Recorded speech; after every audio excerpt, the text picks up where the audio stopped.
Welcome back to the Ball and For God podcast. As you know, it's episode 14. Can you believe that? Number 14. It's episode 14, and we are groundbreaking this week. Groundbreaking. We have a few guests coming on here today, and some pretty good ones, I think. We have the Porter Boys, as you say. The Porter Boys.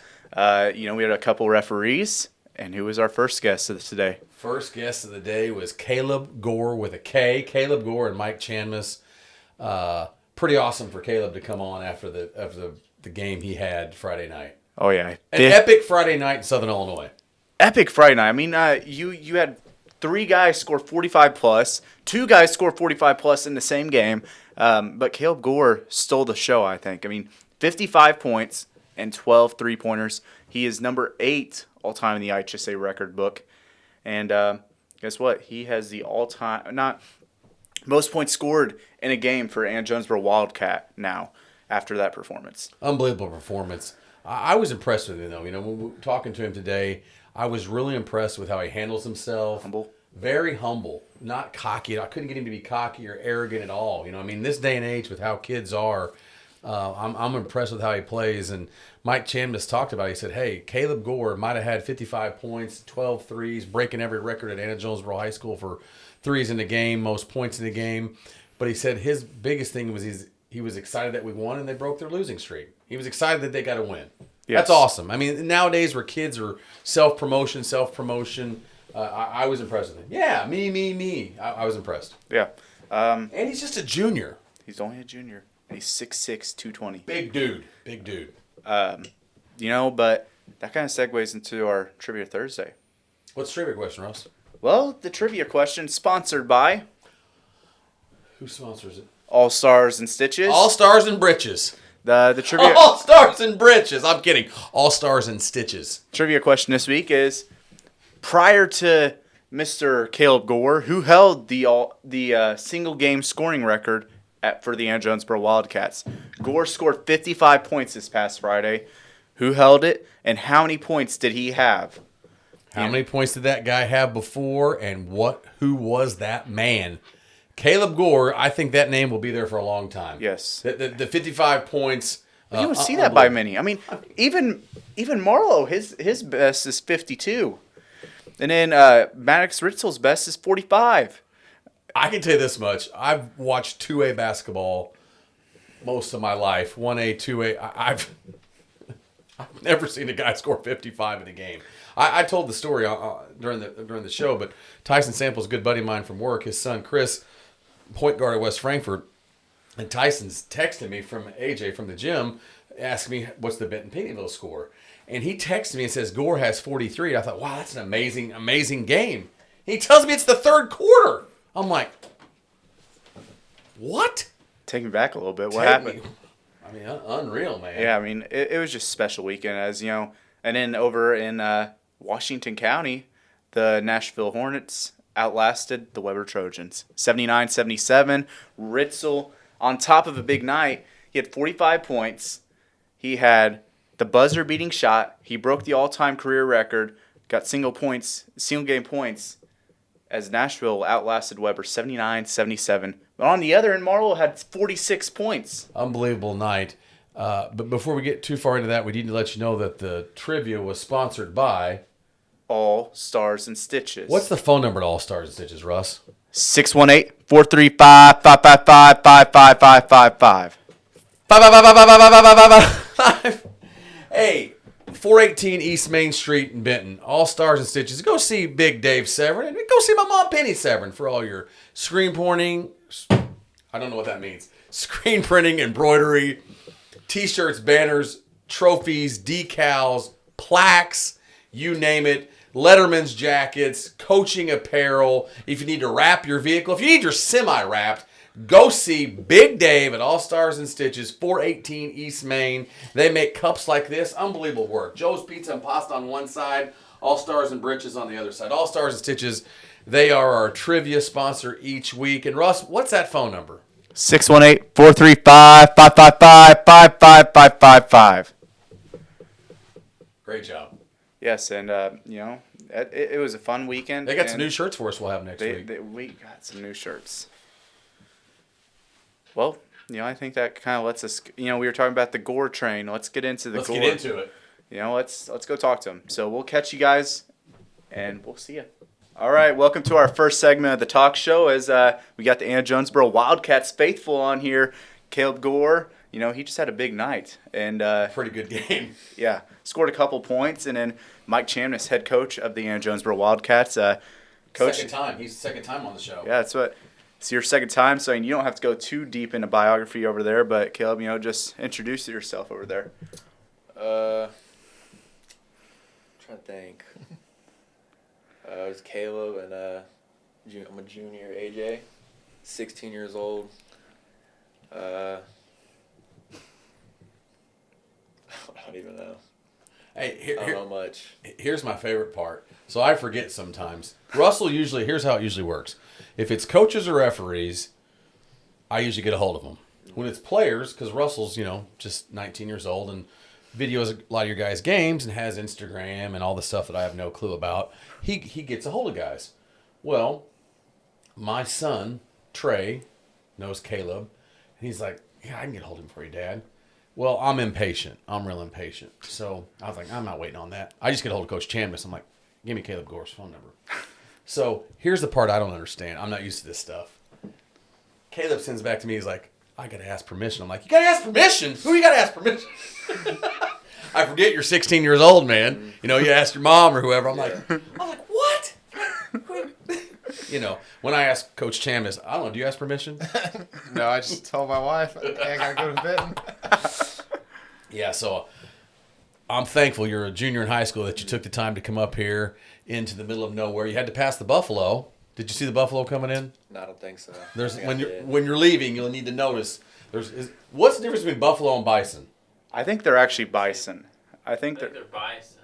What the heck's the difference? I don't know. Jesse would probably be able to, I only think Jesse could explain to you. Ask ChatGPT if you guys get time. We need to get cross timber bison on here. That's who Jesse wants to be like someday. Okay, well, They'll so explain it. I know you're busy. I know you're a junior in high school, but we appreciate coming on. And yeah, man, huge game, huh? Yeah. Coach, let me ask you this. Yep. So, you played at Anna-Jonesboro. You've been around it forever. You grew up there. You've seen a lot of good players. You're related to a lot of good players. You've coached a lot of good players. I asked you a minute ago. I didn't realize. I didn't know. I knew what Benton's record used to be. I know what Docker scored in the game. I know what JoJo scored in the game, stuff like that. He broke your school scoring record by 13 points as a junior. Yeah. Yeah, I don't know where you want me to start on that. I think the best thing about Kaleb is he wants our team to win. And he knows that him scoring and rebounding and guarding is part of that, and obviously does all of those things well. But I think the best thing about Kaleb is he wants our team to win, and he's a good teammate. And so to see him just kind of get in that zone was pretty special, really, for everybody. I think. Even Coach Surdich at West Frankfort came down and said, "Is he going to miss?" And I said, "I hope not." But with Kaleb, and obviously his unbelievable performance, our team had 18 threes, and that's a school record as well in a game. And so, it's getting Alabama numbers over there. Well, yeah, and we just kind of, there was nothing that we did special offensively in the second half. We just, the basket was bigger. It seemed like everybody, and I think it's contagious a little bit. Sure. Guys start making shots. Leon Patterson made a three at the end of the third quarter that was kind of a step back in transition, and it's like, of course that went in. Yeah. On a night like that. It was just with Kaleb and what he brought, everyone else fed off that, and that was really cool to see. Kaleb, it was a much needed win. We talked about it before we came on, all of us sitting here talking. You guys had a losing streak going. I won't get into how many, but it'd been a tough stretch. I know your schedule. I know the conference obviously you guys play in. I know your non-conference schedule. It had to feel good to get that monkey off the back, so to speak, and get a win. For sure. I don't know. It was a home game. It was a senior night, And I think it's just the energy in the buildings. I think it's everybody played so well. I think we played better in that type of environment, I feel. Well, it's always easier to play at home. And I noticed, Russ, I don't know if you've seen it, but I went back and was watching it on Redbird Live. Would they maybe have done that game or somebody? Yeah, they did. Okay. And I noticed all the kids like got around you or jumping on top of you and stuff after the game. That's got to feel good, man. Yeah, for sure. I mean, I feel like we have a pretty good every home game. I feel like it's always good. A lot of people come to those games, and I feel like it's always just good energy there all the time. Good energy helps. When did you kind of know? I mean, we talked about this a little bit before, but when did you kind of know that you were getting on that roll? I mean, what did it feel like to get rolling like that? I mean, honestly, like the first quarter when I had I think first 11 was it? Yeah, I think so. First 11 of the game, and then That's not a bad way to start. yeah, I think I had first 11 of the game, and then second quarter, I got halftime had 25, and then after that, like didn't stop in the second half. The rim just kept getting bigger for me. I feel. Here's the thing, guys, that I noticed in the game. I'm going back and watching, and I don't know if a lot of people, they see the final score. Mm-hmm. That's a 2-point game at halftime. Yeah, it's 37-35, Coach. And you know, I talked about that on the radio after the game. Is what a lot of people won't realize is that we were up 2 at half, and we spent most of halftime talking about adjusting, guarding them, and they were doing a really good job of getting to the basket, and you know, Osborne scoring over us. Yeah. You know, I mean, they played really well, I thought. I thought, you know, Kaleb was able to get off to a really good start. You know, one thing we always try to do early in the game is try to get him going. Get in the flow. And he was able to do that. And like he said, he had 25 of our 37 in the first half. That's a great game for people. Oh, for sure. And literally within maybe 3 minutes in the third quarter, or maybe halfway in the third quarter, he had 40 points, and it's like it just kind of kept going and kept going, and so then the game kind of gets, you know, a little bit out of hand, and you know, as a coach, you're in that moment, and it's like, you know, at one point Kaleb like needed a drink, he needed to come out, and there was probably 4 minutes left in the game, and he had, I don't know, 50 something. And there was a timeout, and he said, I need a breather. And I said, listen, you're not going back in if you come out. And so then he changed his tune. But there were so many things. I wanted to take him out because I wanted the fans to appreciate what they just saw. And I wanted him to get that.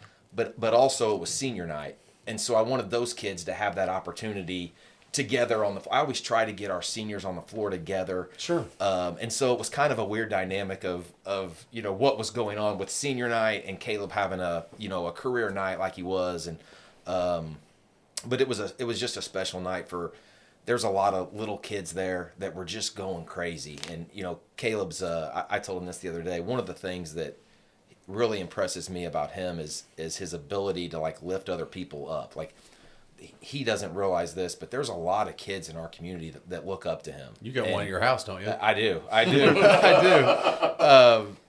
He actually was shooting baskets earlier, saying he was Kaleb Gore and shooting it from like the length of the living room.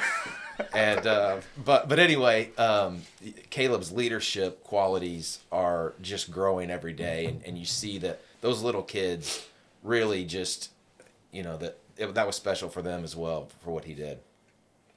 It was, I couldn't believe it. I mean, I don't know how you feel about this, but I'm sure you're excited, but to have the top performance, I mean, of Friday night, I mean, there was a guy that scored 45 points, a guy that scored 46 points, and then there was a guy that scored 55. I mean, what's it like? I mean, Friday night, what was it like after the game to like just be able to be a part of that group it was just an amazing Friday night, I would say. Yeah, well, in the coaching profession, you have a lot of buddies, and Stoat Reeder at Nashville, and of course Ron here at Benton are two of my close buddies. And so after almost every game, we talk about how's your team play, how'd the game go. And so in our little group message with Hawk at Carterville, Ron said, "Did Gore really have 55?" And so then he calls me, and so we talked about it, and then I talked to Stoat about their game. Obviously they had a really good game with Weber, and Marlowe going for 46 and Ritzel going for 45. And so just to have three kids on the same night does that happen often? I mean, No. it's just, that's rare. And to be the last night of the basketball season, the last Friday night, before all these teams go into the postseason to try to chase, a regional or sectional and to get to the state tournament. What a special night to end the season on. Well, I'm good friends with Tyson Samples, and Tyson Samples, Chris, is his son, point guard for West Frankfort. Tyson and I work together at Weeks, and we're playing Pinckneyville. So he's texting me, hey, you know how I am at games. So I pick up my phone. He's like, what's the score of your guys' game? And it's third quarter. We're up by a few. And he texts me, and he says, Gore has 43. I said, it didn't even click in my head. I'm like, he has what? I thought the game was over. I was like, oh, great game. Yeah. He goes, it's the third quarter. I'm like, what? Third quarter? Yeah. I was like, oh my, that's nuts. And, going back to, I was talking when Ron called me, he said seriously he had 55. And I said, yeah. He's like, they just not guard him? And I said, dude, there were two guys on him at times. Second half, they're running guys at him all. And then you see the highlights on social media. And, he's coming off a ball screen and they're trapping him and just raising up and shooting over two guys. And it was impressive. He was also 7 of 7 from the free throw line. I think he's like 61 of 69 from the free throw line this season. So a lot of people think of Kaleb as, he had 12 threes in a game and he can really shoot it. But I keep telling like he's so much more than that. Getting to the basket, posting up, getting to the free throw line. He just scores in so many different ways. Okay, I'll tell you this much. My son had to guard a lot of good guys in high school. Had a chance to play, for Benton, really good team, and obviously in practice he had to watch Tucker Tedeschi, who's one of the greatest players to play at Benton the last however many years you want to talk about. Trey's junior year, obviously Billington, Melvin, Munoz, those guys are seniors. He's seen some really good players in Benton and guys we've played against. And I'll just tell you, I'll be straight up with you. When he watched him and some buddies went to the EHT, and he came home that night after you had, I think, eight or 9 threes against Massac, and he said, if I had Trey on here right now, he'd say it. He said, Dad, Colton Hawkins is a great shooter. He said, Ritzels, we played against him. Ritzels is a great shooter. He said, I've never played against Marlowe, but I've seen Marlowe's games, great shooter. He said, that's the best pure shot. He said, the best pure shot in Southern Illinois. Now, you could put this up for debate, and I'm sure there's people in Waltonville and Woodlawn, and there's, Sure. You know what I'm saying? There's people in Nashville, there's people in, Bluford. There's people all over. But he just said, shot-wise, Carterville, Colton's got a tremendous shot, but he said, just shot-wise, Dad, his mechanics, it looks effortless. What did it take to get to this point with your shot? Ever since I was little, I feel like I've always had, that ability to shoot it. I didn't really play much basketball, until, 7th grade year, middle school, and then had Ben McFarland as my coach, and he helped me a lot, shooting-wise, for sure.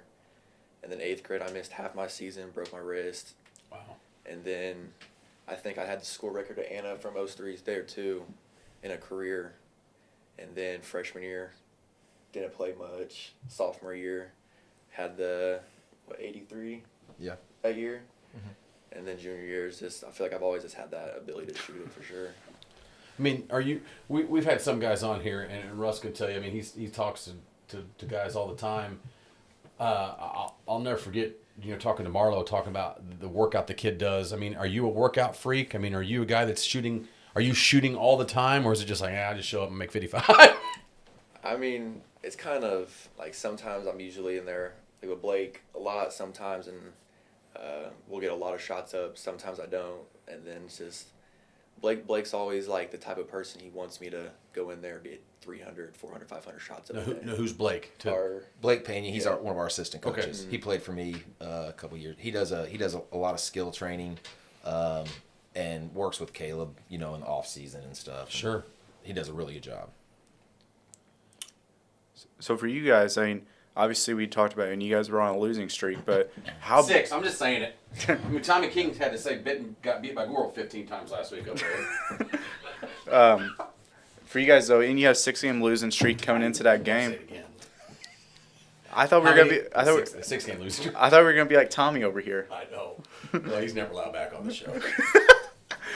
But you had the losing streak, and rolling into that game. How big is that for you guys to get for you to have that performance, and then also to get a big win like that going into the postseason?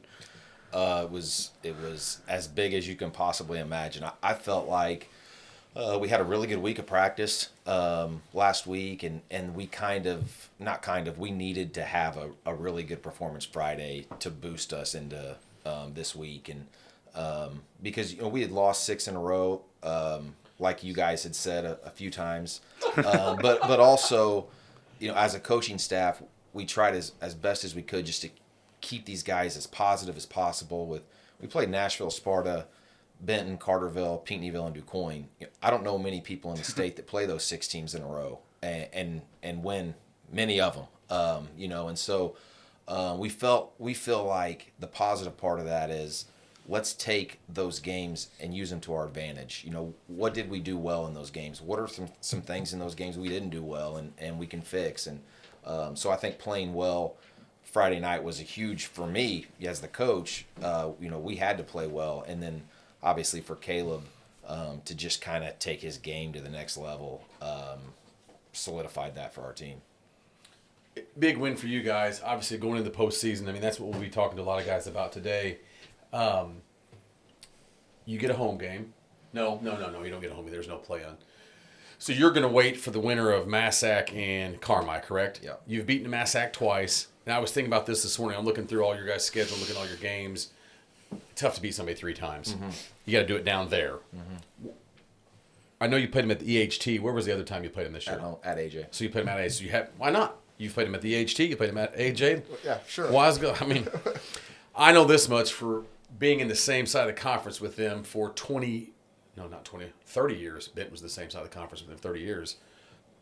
Not an easy place to win. I mean, it's not, but thankfully you guys had a tremendous game, get some momentum going.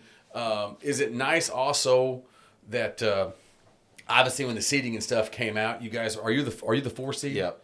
Nice not to have to play a play-in game. Yeah, for sure. And we kind of felt like we had beaten Massac twice, we had beaten Vienna twice, and taken care of those other teams below us that we felt like we probably would be the 4. But knew that depending on who the 1 was between Benton and Carterville, if Benton's the 1, we're going to Benton. Sure. And we're not playing Massac. If Right. Carterville's the 1, we're going to Massac. And so getting that finalization last Friday when we figured it out, or when that came out, knew that it was probably going to be, we're going to have to play Massac at Massac. Like you said, not an easy place to win, but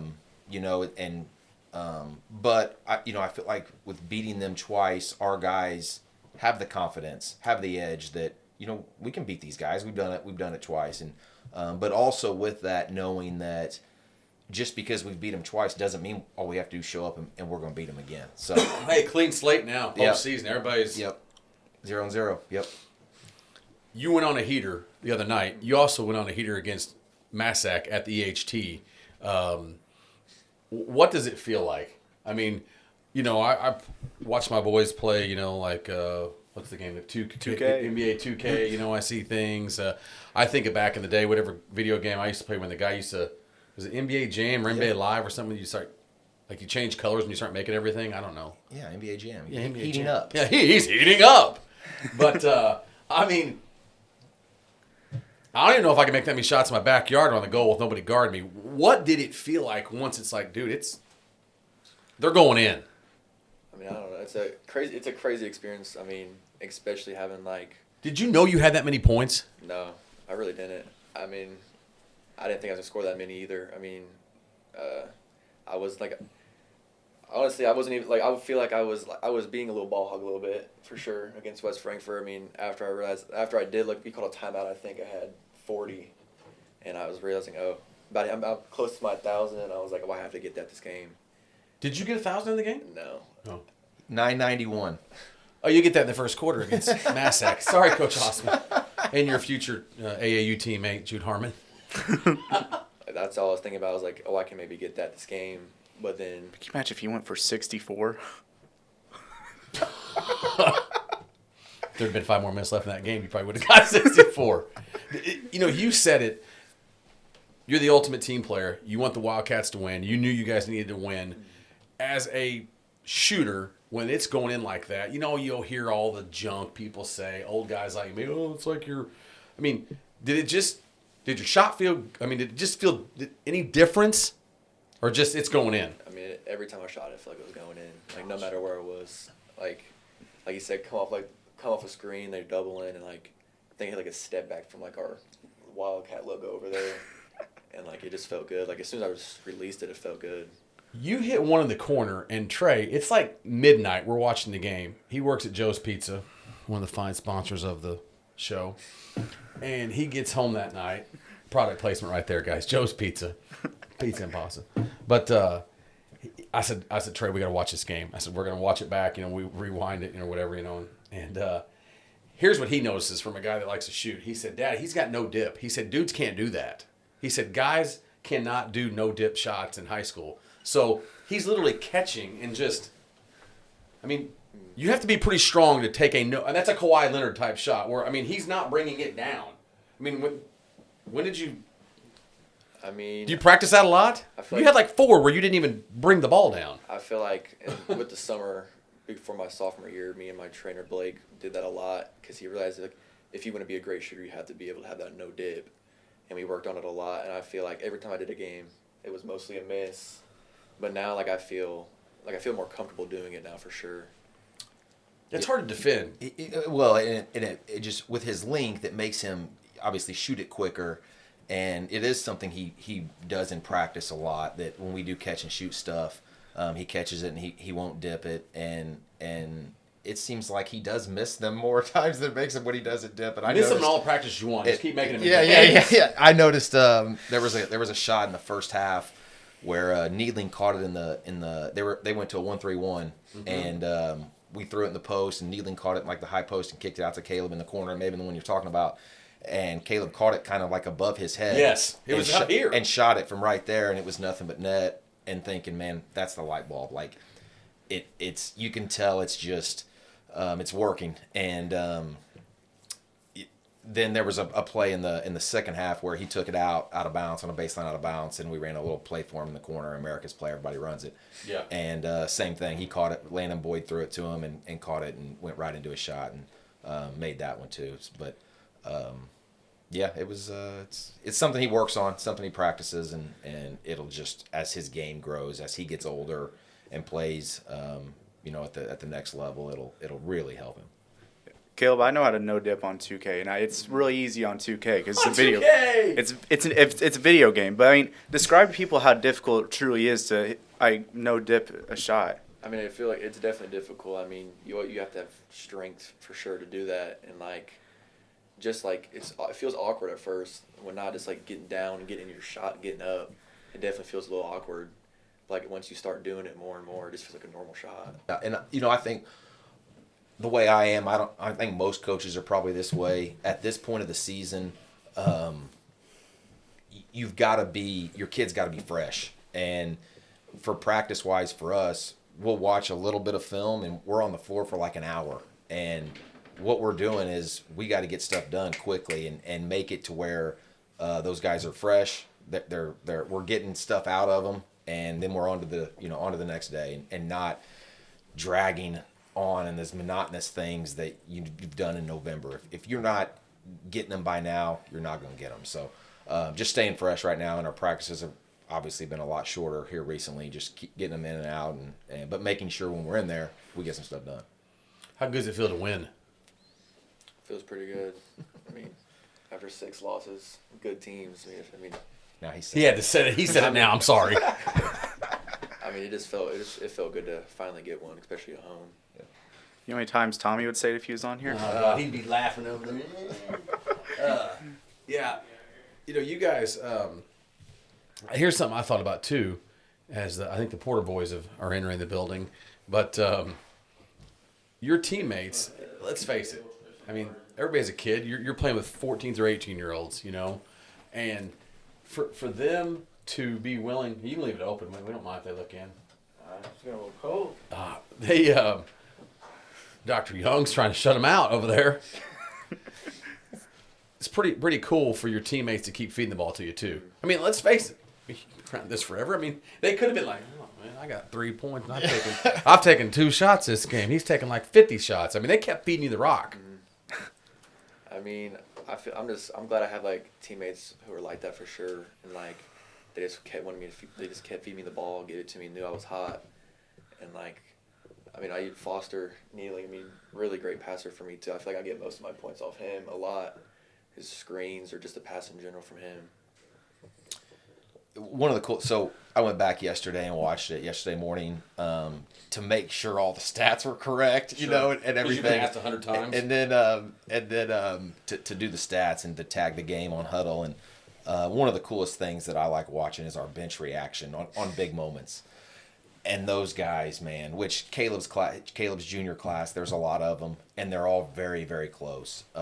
You know, and I feel we have some juniors that don't play a ton of varsity. They play a ton of JV, and they don't play a ton of varsity. And they were more happy than him. And also in that dynamic, I've got a twin brother, and so playing with my brother, I remember how cool that was having Tyler on the bench. Watching Your brother's a year younger? Yeah. Tyler's a sophomore, and Tyler plays, and he's our backup post player. And Tyler can shoot it too. Don't let Kaleb fool you. Tyler can really shoot it too. But anyway, watching Tyler's reaction on the bench, I mean, priceless. And I'm sure that those it felt to me like those guys were having just as much fun as Kaleb. Like to your point of passing him the ball, and you get to tell the guys on the floor, I mean, they're trying to get him the ball. They're trying to set screens for him. They know what's going on. And I think that speaks to our team and kind of what they're all about. And so that was refreshing as their coach. Heck yeah, that's awesome. I'm just glad the brothers get along because my boys are 4 years apart, and obviously you've got a twin brother. You've got one a year younger than you. I don't even know if mine would be cheering for each other. I don't know. My two just want to pick on each other for stuff, man. I can tell Trey will be working. He'll ask me how Brody's doing, and it doesn't matter what I say. He'd be like, well, he says he's just trying to help. But it's nice to see there's some brotherly love out there, you know?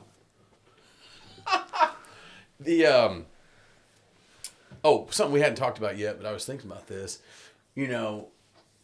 For the next step for you, obviously your senior year's, not here for a while, hopefully. But this summer you're going to play travel basketball, AAU basketball, SI Select. Is this your first year to play that? For SI Select, yeah. I mean, I played for the Heat at a Mounds. Miami Heat. Oh, wow. This last summer, and I feel like I had a good summer with them. But now I feel like coming into this, playing with a higher level AAU team, I feel like that could really help me a lot next year for my senior year. Sure. I mean, it can make you better and more exposure for you. I mean, is your goal, would you like to play college basketball? Yes. Who's your college team? Who do you like? Big Illini guy. Hey, listen. I haven't talked about it yet. I can't handle it. I mean, 3 overtime losses. I can't do it.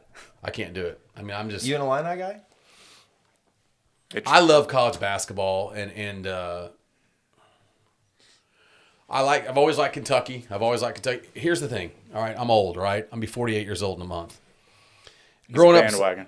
I'm bandwagon. Sure. I hate Duke. You're probably a Duke guy. No, Michigan. Right. Thank you, Jesus. I can handle Michigan. That was a bad game last night. I could handle Michigan. Yeah. I wish you would have beat Duke. But so growing up in Southern Illinois, we had Channel 6, WPSD. So growing up, Channel 6 shows nothing but Kentucky basketball. So I fall in love watching Kentucky basketball. They were good in the 80s and 90s. I wanted to be Rex Chapman, then I wanted to be Jamal Mashburn. I mean, I love those guys. Those are the guys that I loved. I mean, seriously. But, growing up in Illinois. Do you ever want to be Walter McCartney? McCarthy. Not as a coach. Did he get in a bunch of trouble as a coach? Yeah. Yes. Did hit some big threes, though. I watched him have a crazy game against LSU on ESPN. But, so I'm growing up, and in the 80s, late 80s, Illinois gets really good, too. So the Flying Illini, you got Nick Anderson, Kendall Gill, Kenny Battle, all those guys. Lowell Hamilton, a very loaded team. But Illinois just drives me nuts. I mean, they have so much talent. Ron gets mad at me because Ron's a diehard Purdue fan. He loves the Boilermakers. And I got nothing. I mean, obviously, I want, coach to do well at Purdue. But Illinois Brad Underwood drives me crazy. He's got so much talent, and it feels like... He listens to this podcast, so better be careful. Why? He listens to this? I don't care. Bring him on. I'm joking. But I mean, do they drive you nuts? I mean, last night, UCLA. Okay, you're a player and you're a coach. What would you have done Yeah. Boswell and Avicic just got out of his way and gave him a layup. Yeah, you know what's weird about that is I was watching that, and I've like in my mind I always know that however much time's left, that's about how many dribbles you can get. Okay. And I think there was 4.9 seconds. 4.9. They put 2 seconds back on the clock. And I remember thinking to myself, he can. You remember Tyus Edney? Oh, in the who was it? UCLA Mizzou or something. Mizzou, big game. And he like drove down the floor. I was thinking NCAA that, tournament. Like UCLA has a chance here. Yes. They could dribble it down the floor and shoot a layup, but like you got to guard him. You know, Make him do something. Make him pass it. Make him change direction. Yeah. I mean, I'm like, he just caught it and drills through everybody. Yeah, and if you go back and watch, I think he takes 5 dribbles and lays it in. Hey, how would you try being me last night? Watching us lose to Auburn. Kentucky. Kentucky's. I don't think they'll make the tournament Couldn't unless they win the SEC championship. I don't think Kentucky's in the tournament. I really don't. Gosh, it ticked me off so much. Mark Pope's gonna get fired. Colin No, Chandler. I don't know. I think they'll give him one more year.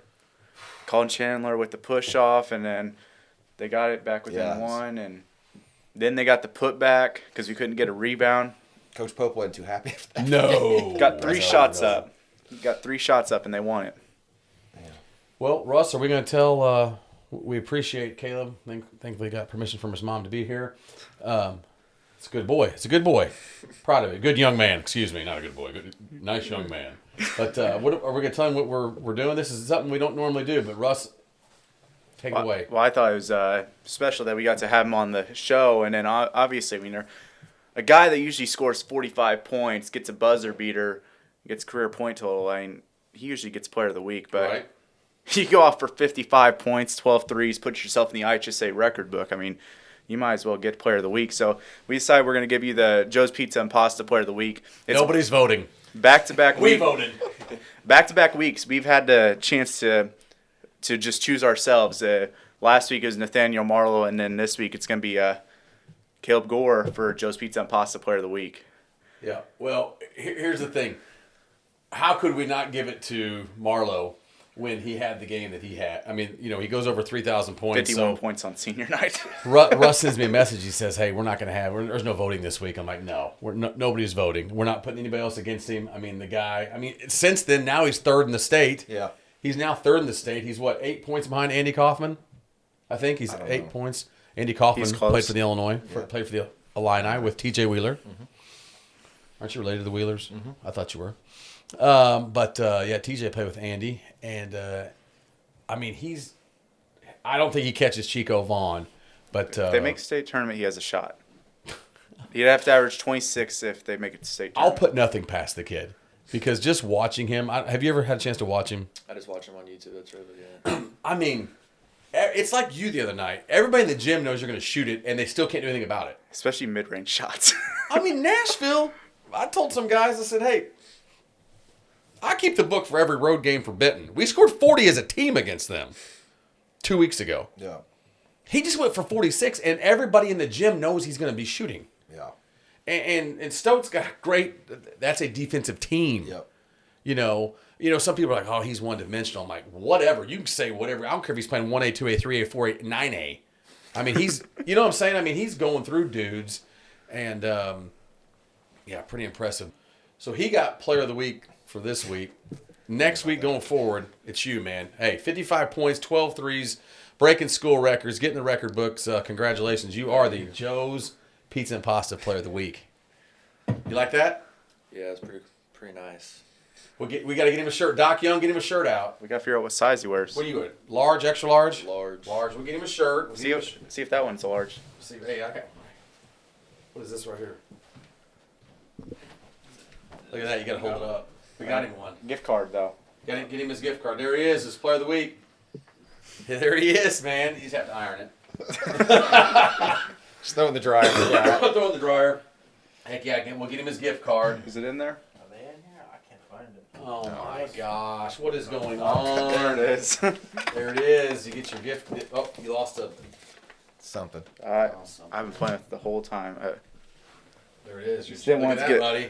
didn't- You can use that at any Joe's Pizza and Pasta. It's $20,000. Guys, here's the weird thing, because we're not live, so it's very awkward when we end our little segments here. But we appreciate you guys coming on, and good luck the rest of the way. Yes. And we look forward to watching you make a lot more threes, and Coach looks forward to winning some more games. For sure. Thank you, guys. Yes. Well, we'll move on to our next segment. Is we appreciate these guys coming on. They made the hour trip from They AJ. did. They beat me here. They beat you here. I mean, Shocking.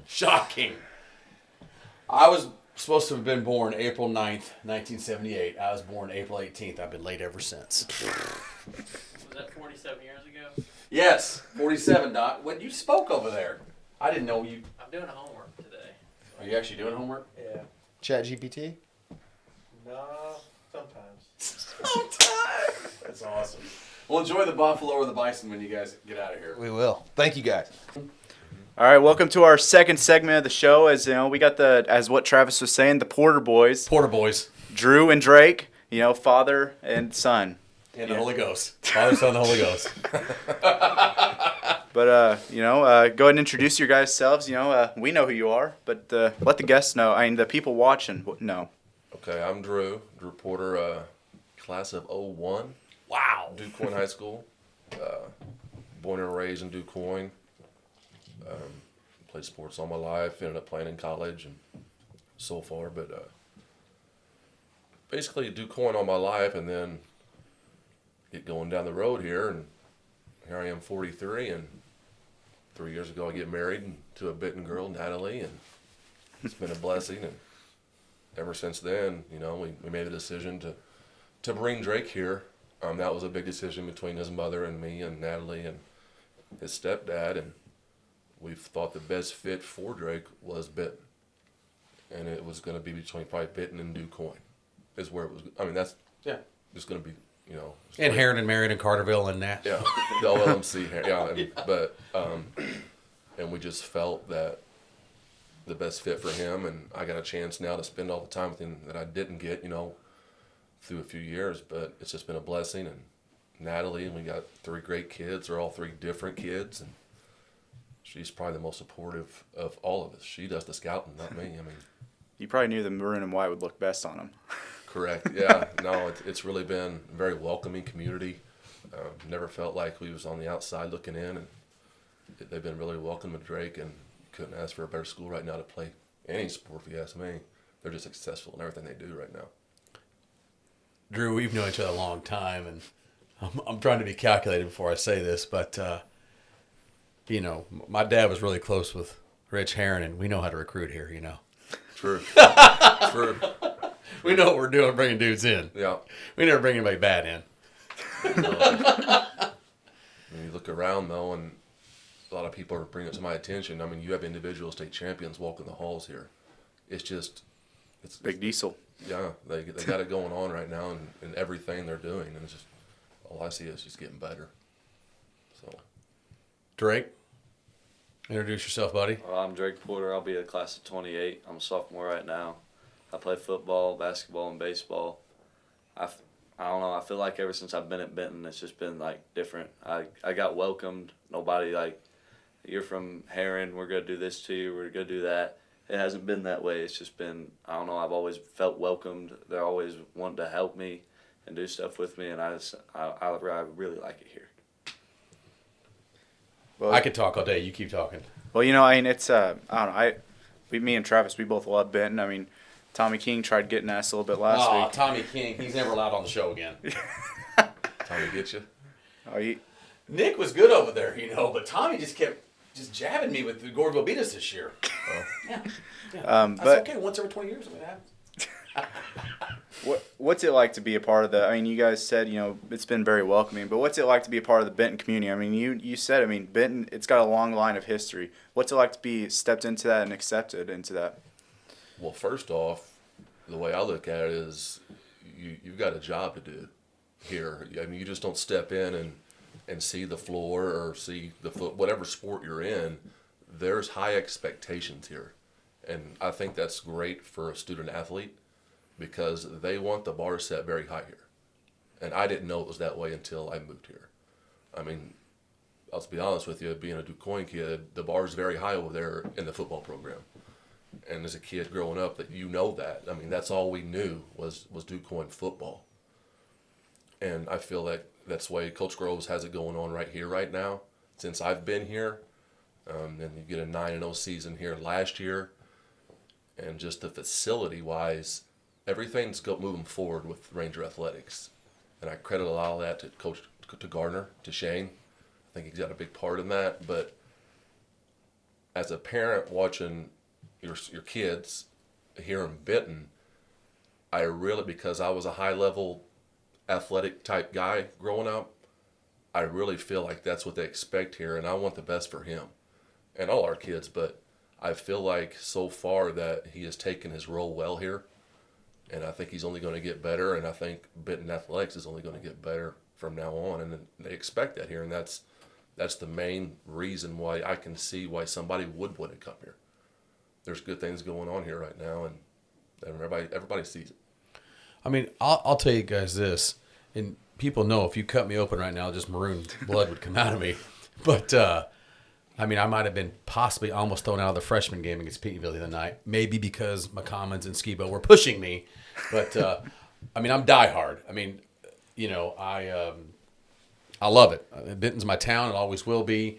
It was my desire when, you know, when we had children. I was like, gosh, I hope they want to play sports, you know, because I love this town, and I've been thankful that I've had two boys, and one got through an unbelievable experience here. I mean, I told those guys earlier. I mean, 4 years of Trey in high school. Freshman year, he gets to dress starting week 5.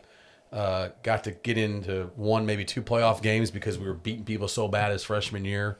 But 4 years of high school, four playoff runs. We were Freshman year. First class to do that. Yeah, first class. Russell in the same class. Yep. Freshman and senior year, we go to the quarterfinals. Yeah. You know what I mean? No. This year, you guys make the playoffs. I know it wasn't what we wanted. I mean, unbelievable season. I know it didn't finish the way we wanted, but still, 5 straight years.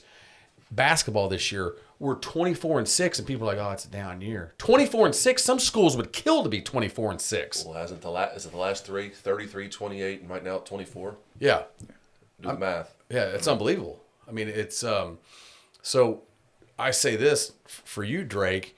I know you're the ultimate competitor. I've been around you. I've seen you since you're a little kid. I remember because Brody's a year younger than you, watching.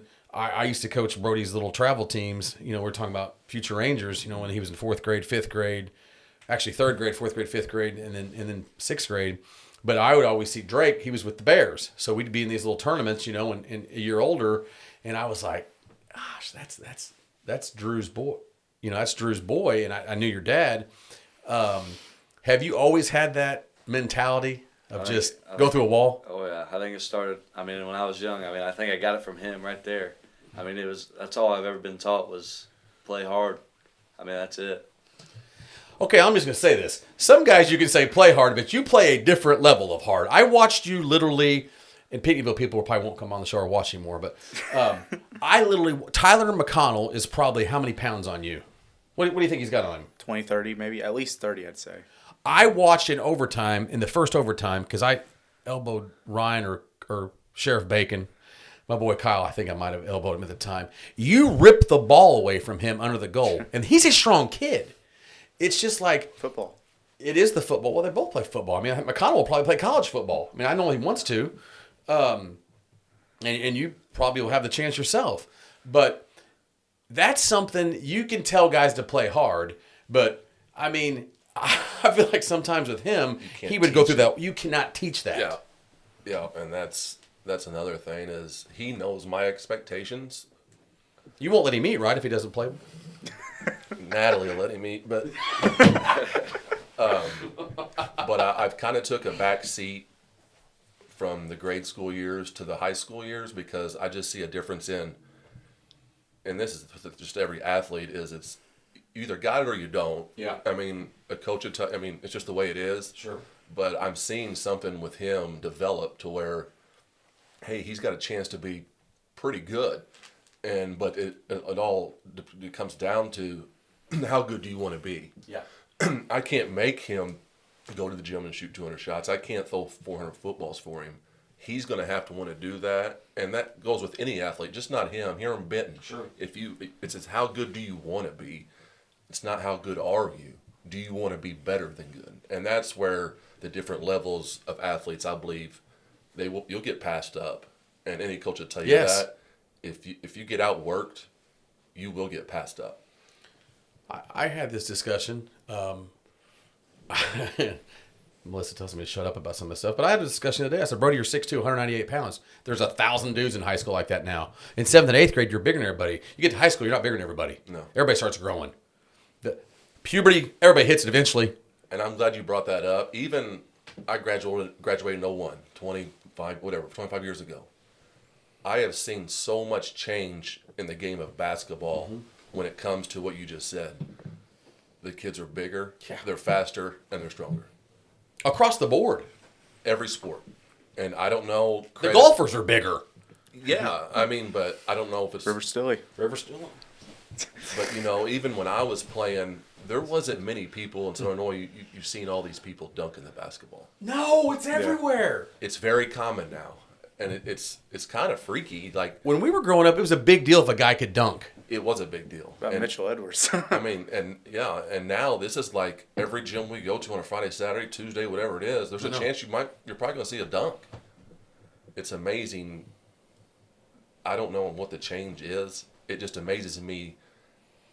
The athletes around in Southern Illinois right now, they're stronger, they're bigger, and they're faster. Drew, I think that guys, I really believe this. I mean, you're just out of high school. Doc Young, I know, is avid weightlifter. He's over there networking or what. Are you doing your homework still? I'm almost done with the whole semester. Good job. Whole semester. But I'm amazed now how many kids, I'm older than you. I'm class of 96. I'm an old man. You've got a Uncle Travis that's my age. Right? Wouldn't that be it'd be his uncle, right? Yeah. We weren't all lifting weights back then. We weren't. I'm just being honest. No. I mean, we weren't all doing And we wasn't either. No, I mean, the off-season program, having a son that just went through it, having one in there now, I know what these guys are going through. It's strict. I mean, you went through that school. I mean, Groves. if you don't do it with Groves and these guys. I agree. And that's what we just talked about. Because I asked him, I say, do you guys go up there? I mean, Yeah. when you get in the weight room, are you lifting? He goes, they're there with us the whole time. It's like a class. You're doing it. There ain't no, you're not going to horse around in there. You don't get legs like Kruger and McCommons from hanging out. No. I mean, those guys, they're like the size of that door. Yeah. Well, from an athlete standpoint, when you left OLMC and you had a really good career there, I mean, you guys, how many state? We won 2 in baseball, 6th and 8th grade year, and then 8th grade year in basketball we got 2nd, lost to Central City. That was like Archie Guai, Chris Jackson, all of them. Yeah. I remember watching that game on Area Sports. Those guys were some studs. Those guys were some Yeah. studs. But you saw at OLMC. Sometimes people think, here's why I'm saying this. Sometimes people think, oh, we went to some little Catholic school. I mean, you went to a really good sports school. Great academics. I know your mom, isn't she athletic director there? Yeah, she was. She was the athletic director there, Dana Allard. But it's not like you just came from some little podunk. Oh, yeah, he's playing some school with 7 kids going to school there. I mean, you were at a school that was really good academically and really good athletically. So when you came to Benton, it wasn't like you just came from nowhere. Right. No, and that's another thing. And credit OLMC. When we made the decision that Drake was going to go there, me and his mother, sports-wise, there won't be any group come through that are probably top with the Lukens and, I mean, I believe, was it what, Drake 5th? You got 3rd. They went to state and every year Drake was there. I know Kyrie's was there. I mean, Kyrie's was there. Yeah.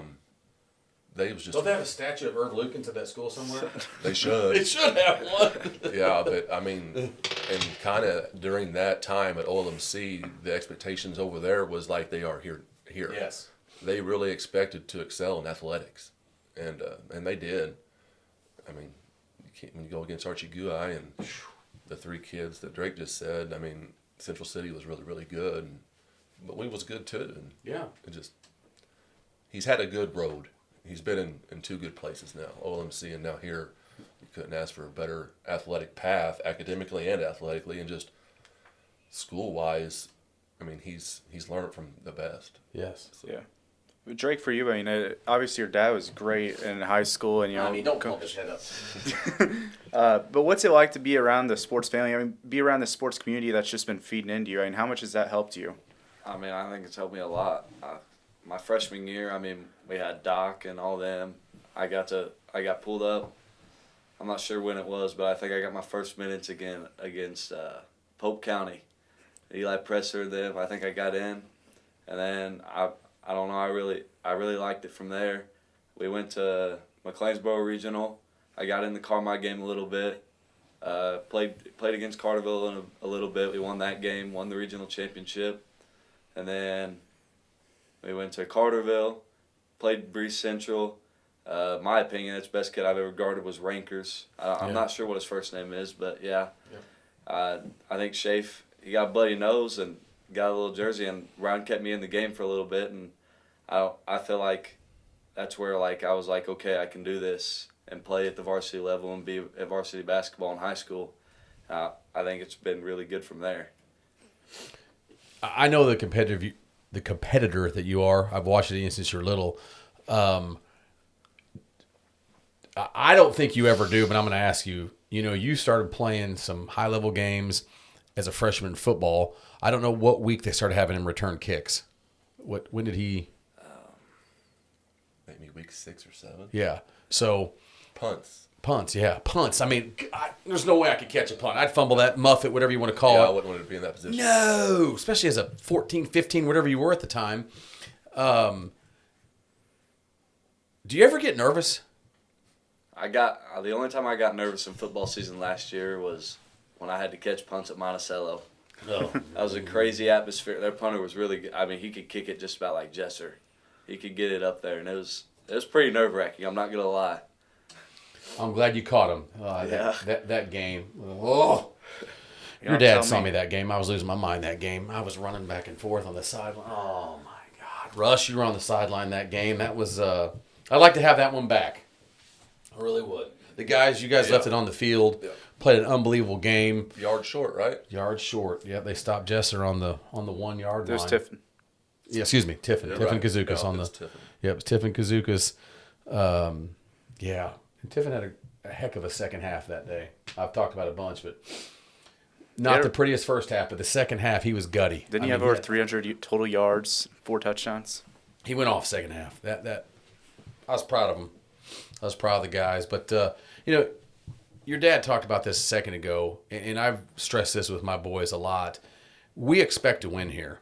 It isn't just something that people talk about. It's expected. Yep. And when you don't, I mean, it's like it's not even an option. I mean, if you look at our boys' sports right now, if you look at and just starting the fall, football, cross country, golf. I mean, unbelievable. I mean, if I had Reggie Norman sitting right now, he'd say we're a golf school. Oh, yeah. And wouldn't bat an eye. No. And wouldn't be a smart dog by saying that. And he can back it up. He could back it up with all these kids he sent to college and all Yes. the, obviously his son won a state championship and the team awards that we've had. Coming in from a different school, what have you noticed at Benton as far as sports? I feel like a huge part in our sports and why we're so good at it is because of Coach Garner. We're always in the weight room doing something. I mean, we have a class for it, and when we're up there, we're not just messing around. But then I feel all 3 sports, I got great coaches, and they want the best for you. And I feel like, going back to Coach Garner, I mean, he supplies us with protein and all that stuff at this school, and I just think I think he's got a great thing going for everybody. It was a big deal bringing in Shane. Absolutely. It was a big, big deal. Absolutely. I mean, and I know that was a tough decision for him. Mm-hmm. You guys have had to live with making decisions, leaving places. Right. I mean, Shane could have stayed at Cesar Valier and been a hero for the next 40 years. He's younger than me. He's younger than you. He's younger than us. You're younger than me. Yeah. He, I feel like he could have stayed there. He could have coached basketball. He could have done whatever. If he wanted to get out of basketball, he could have been the AD, done whatever. But he made a tough decision to come here. And it's been a big, big help for our sports programs, boys and girls sports, having him. Absolutely. Oh, yeah, the girls just won a regional championship. Yeah. Coach Brown just won a regional championship. Congratulations, Coach. Congratulations, Coach. And to the Is that his second regional championship here at Benton? pretty sure it is. I know he won one with Tedeschi and them. Yeah. Yeah, because I remember them at DuQuoin losing in the sectional. And Chester, correct? Yeah. Tuesday? Yes. Breeze Central? Is that who it is? I think so. Yeah. And then Supers are at our place. I know. Yes. Didn't Kinley Glover just go over something? She 1,000. went over 1,000 Yeah. points. Obviously, her cousin Maddie Roundcount was huge having her come in this year. Yeah. I mean, speaking about recruiting, and we're doing a good job in boys and girls sports. Yeah, I mean, honestly though, we joke about this stuff, but I'm as serious as I can be. People have brought their kids here because, I mean, think about it. River Stilley could have gone anywhere and played golf. Anywhere. The kid's tremendous. Isaac Billington would have been taken anywhere that somebody wanted a good ball handler and a great jump shooter. You know, I mean, we've had a lot of kids, families, boys and girls move in here. I could name on both sides. Irvin and Gage. Who? Hunter Irvin and Gage, Clay Gage. Yeah, exactly. Hunter Irvin will be one of the best baseball players in the high school baseball team this year. Clay Gage has been a great two-sport athlete. With I wish he would have stayed in football. I thought he was a good receiver, really good receiver. But, he stayed in, obviously he's had a nice season playing with you in basketball, and he'll be a big part of the baseball team coming up. But a lot of people have, and I'm going to say this too, and I'm not trying to get any extra brownie points because Brody, he does okay school-wise, but our academics are high. I mean, Benji Johnson from the top down through Doc, our principals, and Ryan Miller and Shane Garner, and then all your coaches, whether it's Groves, Weinmiller, Leffler, Coach, all the different, Coach Robinson. I mean, look at wrestling. I mean, wrestling's just... The 4 state qualifiers? Yeah, 4 state qualifiers. Yes. I mean, wrestling, Teifel was a state champion. I mean, we have... It's very impressive. It's impressive. When you really think about it, it's very impressive of what's going on. Yeah. I tried to tell people this last year when Trey's class was going through, when your guys' class was going through. Don't take this for granted. This isn't normal to be great at everything. It isn't normal to be 24-6 and people are like, I don't know how good we're going to be this year. You know what I mean? I mean, we're a 2 seed. I mean, we have a chance, we host our own regional. This is a special time, what's going through with, I mean, Gavin Janicio might be an Olympian one day. I know he's setting records down there in Tennessee. I mean, it's unbelievable. What do you attribute it to? I mean, I know we talk about Coach Garner. What do you think's going through right now in this generation? I think it's the level of the players that's been at Benton the last 3 or 4 years. I'm just going to go that because that's a lot. Sure. I've just been here that long. But I think when you see a 4th and 5th grade kid look at an Isaac Billington, a Dr. Tedeschi, a Tifa Kanzukas. Yes.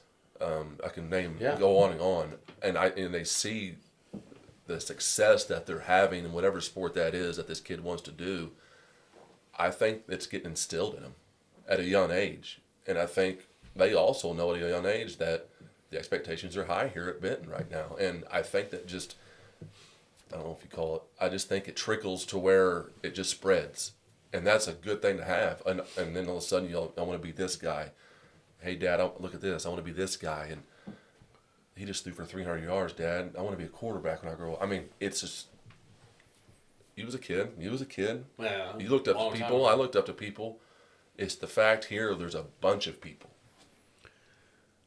If that makes sense. Usually a school will have maybe 1 or 2. I want to be whoever. Yeah. Here, pick your poison. It's just going on. It's amazing how many good athletes are over here in every sport, girls and boys. It's just. I don't think enough gets talked about coaching sometimes. I think coaches take the blame when you lose. I've been all over Brad Underwood. I mean, I'm ticked. If it wasn't balling for God, I'd say a different word. But I've been mad. I mean, I love Illinois. I sent you a text last night. Why didn't somebody step over and help? Why did someone step over and help? I mean, they just gave him the whole length of the floor. Boswell and Avicic, like they're scared they're going to foul somebody. They got out of the way. But great coaching, and I'm going to say this. Justin Groves played for Jeff Roper. Jeff Roper, the ultimate winner. And Groves has carried that on. 83 wins. Yeah, unbelievable. Ronnie Weinmiller played for Kurt Reed. Enough said. Ronnie's dad is on the wall, is one of the top scorers, Lou Weinmiller, at McLeansboro. Was an AD over there a long time. Obviously, Ron's uncle, Dick Corner, I think, is one of the greatest coaches ever to coach Southern Illinois. His uncle, Robert, coached college basketball. His his other uncle, used to live right by me. Ron's Jerry. Jerry Korn was a great coach himself. Ron Weimler's other uncle. Oh yeah. You know, I mean, Tyler. Tyler Leffler. Tyler's dad, Tim. I mean, that's my cousin. I mean, Tim was a winner, college baseball player. Tyler Leffler played for Brett Blondie. When he was little, he played with Jeff Roper because Jeff's boys played with Tyler. You know, they played with Reed and Ryan Roper. I mean, these guys, these coaches that we have right now, I mean, look at Reggie Norman's pedigree. You know, I mean, look at Aaron Robinson. Aaron Robinson, you want to talk about people you're related to, the Wilsons. I mean, he was around Neil Wilson and the Wilson clan, and look at what Aaron Robinson's done with wrestling. It's been unbelievable. It really has, and I kind of agree with what you just said. If you're a coach and you lose, you're the bad guy. Yeah, you are. But I don't think they get enough credit, you know. And they'll never give themselves credit. No. They'll say, you know, I don't play for them. I just coach them.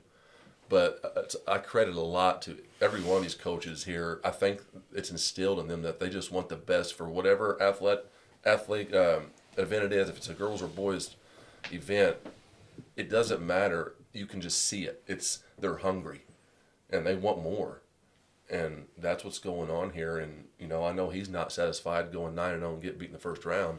But It's never allowed to happen again. But all those kids are foaming at the mouth, and every kid I talk to, they're ready. Yes. They're hungry. They're ready to go again, and that's what's going on here, and that's what you got to have to be successful.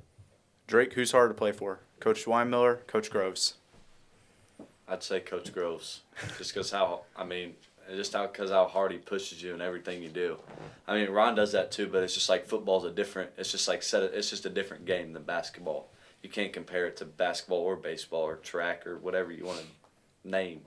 And another part that I think we take for like granted is how much hours our coaches put in to film and practice plans. And I mean, Coach Hobbs has a great scout every time, no matter who we play.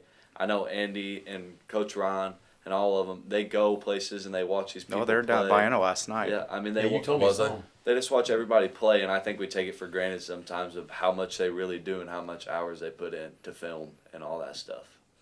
Good answer. Great answer. And I know this from watching. I joke all the time because I get bored in the evenings when the weather gets better, and I have a little side-by-side. You see me driving all over the place. I used to come every football game on it. Almost killed Wilson. What's Trey's buddy? Lucas Wilson almost ran him over at one of the football games. But, I mean, seriously.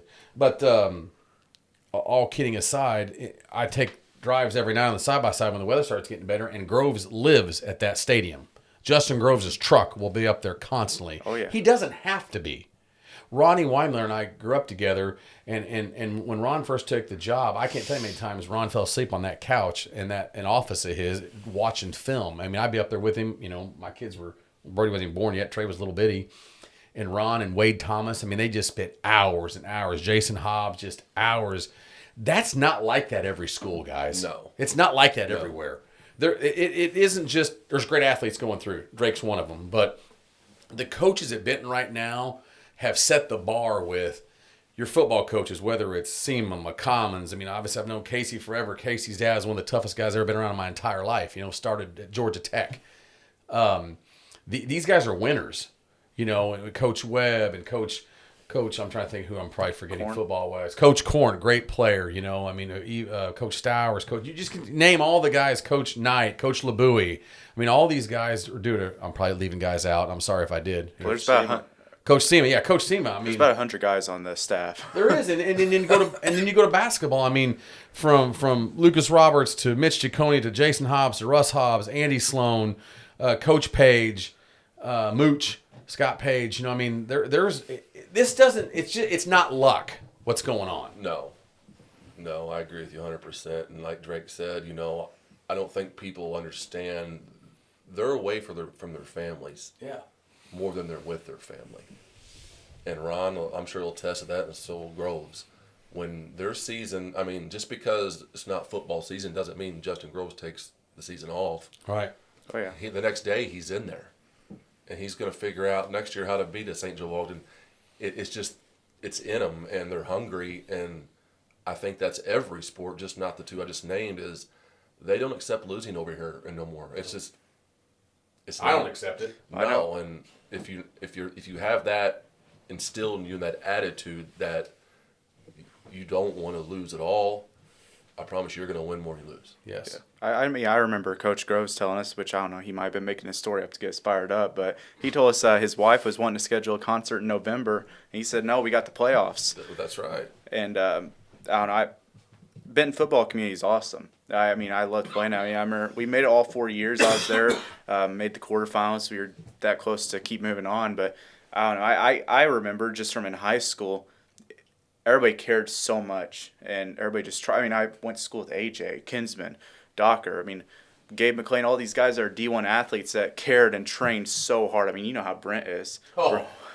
I mean, There might not be any tougher than Brent McLean. I mean, he had 3 kids that are D1. Maybe another one's going to be D1. My dad will tell you Brent McLean's one of the top athletes ever to go through Benton. Ever. You can pick the sport. I mean, he was a professional runner.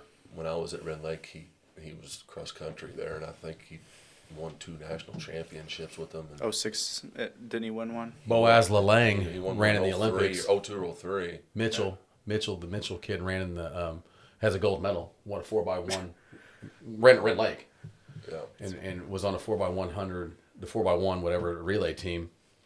You got guys come from all over the place to run for him too. Oh, yeah, boys and girls. I mean, people from all over the country coming there, and Brent was so good at getting them from Ren Lake to Florida State to Georgia. I mean, he was sending kids. Unbelievable how many Division I, Division II scholarships and stuff came out of The lake. I know, the lake. The Lake. that's The right. lake. How about the lake right now? How about old Coach Wills? Coach Will's Benton product. I love Tim it. Wills. I love it. You've been out there watching games. Yeah, I mean, 14 games. they're straight. good. Yeah, And 14 I'll games be honest straight. with you, there's a lot of local talent on that team. I like seeing And that. he's winning with them. I love seeing the local kids playing well. Yes. Talk about some of those guys. Who you got? You got AJ Key. You got AJ Keith, Petenyville. Hey, Petenyville people, I'm talking good about you. You got AJ. You got Bauer Sachs. You got Owen Treat. Yep. Vienna. Devontae Nesbitt. Nesbitt Yes. from Mount Vernon. Who else is on there, I'm Drake? pretty sure there's a.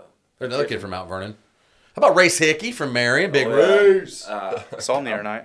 Pretty sure there's a kid from Carlisle. I can't remember. his Yeah, name. I know. don't There remember. is. There is. I mean, you got Bills, obviously. You got Bills. He's hurt right now. He's having Sucks. shoulders messed up Yeah. again. But when I first heard Coach Wills was coming back. Yes. Was he there when you were there? Yeah. You played for Wills? Yeah. Okay, I can't. Yeah. Great Yeah. coach. Yes. And I'm thinking to myself, what is he thinking? Yeah. And it's just another guy, a Benton native. It's just in him. Yes. And he wasn't going to let the program go backwards. And I respect for him coming back. And we went out there to the state tournament last weekend and to the grade school, and I hadn't been to the gym, the new gym. They've got it going on. Looks great out there. It's really, really nice, and they're doing a really, really good job. It's like you're going into an actual, and then it's probably the nicest JUCO gym I've been in around here. Yes, for our area, for sure. Yeah. I got one for you. I'm just going to ask you, made me think about this because I'm looking at the colors of the lake. You and your brother had a really, really nice career. Your brother was an all-state quarterback, correct? Linebacker, excuse me. All-state linebacker. How far did they go when he was in school? My brother, get this, we did a state title game and 2 semis. Is that pretty good? He's got that's pretty good. I Pretty good resume. I A think- state title game and 2 I semifinals. think Chase, I've done the math. I believe he played on 9 Saturdays. Oh gosh. I mean, that's a season. What year did he graduate? 03. Okay, so you're 2 years apart. Yeah. But him and Jordan Campanella. There was Campanella. a few sophomores that got to experience the 9 Saturdays. I mean, Wow. That's That's unheard of. 4, 4, and 5. That's more than that. I'm sorry, 13. 13 Saturdays. That's I'm unbelievable. sorry. 13 Saturdays. Yes. I had the 5 and 4 in my head. Yeah. 13. Was it tough? I mean, I know you and Nick Hill are tight, Mm-hmm. and I know some of the other guys that you played with. Your mom and dad live in DuQuoin. Mm-hmm. Was it tough when you made the decision to put him in the maroon and white? I mean, I'm very thankful, but sorry, I had to ask you. I waited 48 minutes. Now let's get this out there. 48 minutes. Let's Drake. get this out there. I bleed red and black. I know and, you and do. I always that's You my, should. That's my You hometown. should. I worked there. I'm fortunate, and if we're not playing them, I'm rooting for them. Yeah.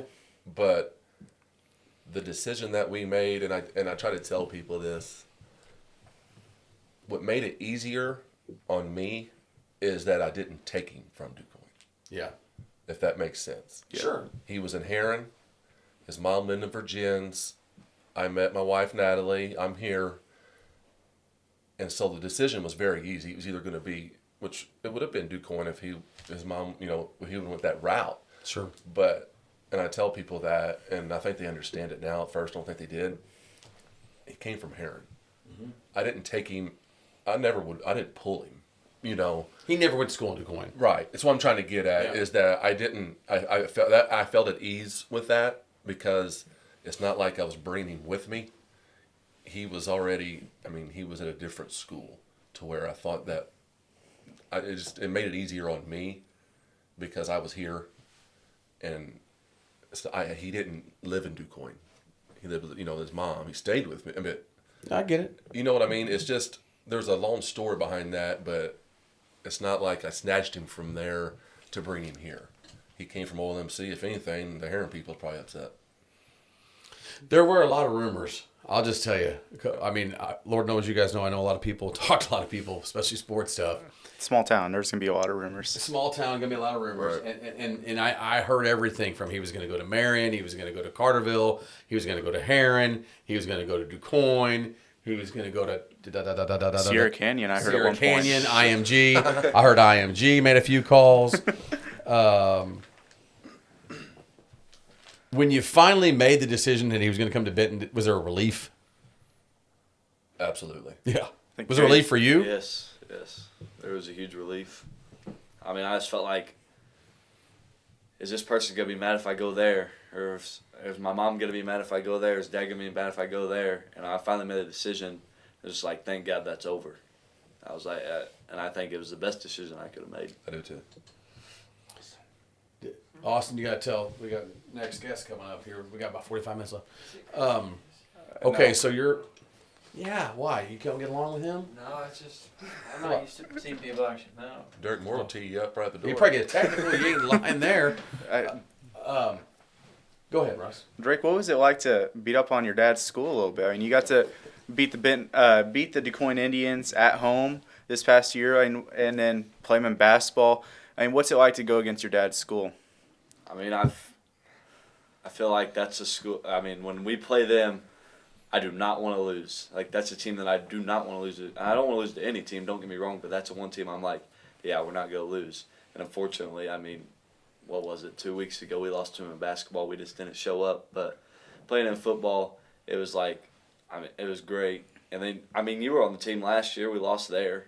Yeah. That wasn't a very good, we just didn't have a good game. It's always, just when you play DuQuoin, I always want to beat them. And I think my dad was the most happiest person there was for me when we beat DuQuoin. And I think it was a great feeling to have. And you also got to know, there's some brotherly love over there with him. He knows, You grew up with with me those living kids. over there, him growing up, he knows 75% of those kids that play. Yeah. So, after the game, the friendship, it's not going to end. But, Sure. there's just that, he knows them all, and I think it made it a little more special for him. I'm going to ask you a question, Drake. I love watching you play defense in basketball. And we haven't talked about this yet, but you get the assignment a lot of times of a guy much bigger than you, size-wise. You just guarded Ty Lauer. It's the second time you've guarded Ty Lauer.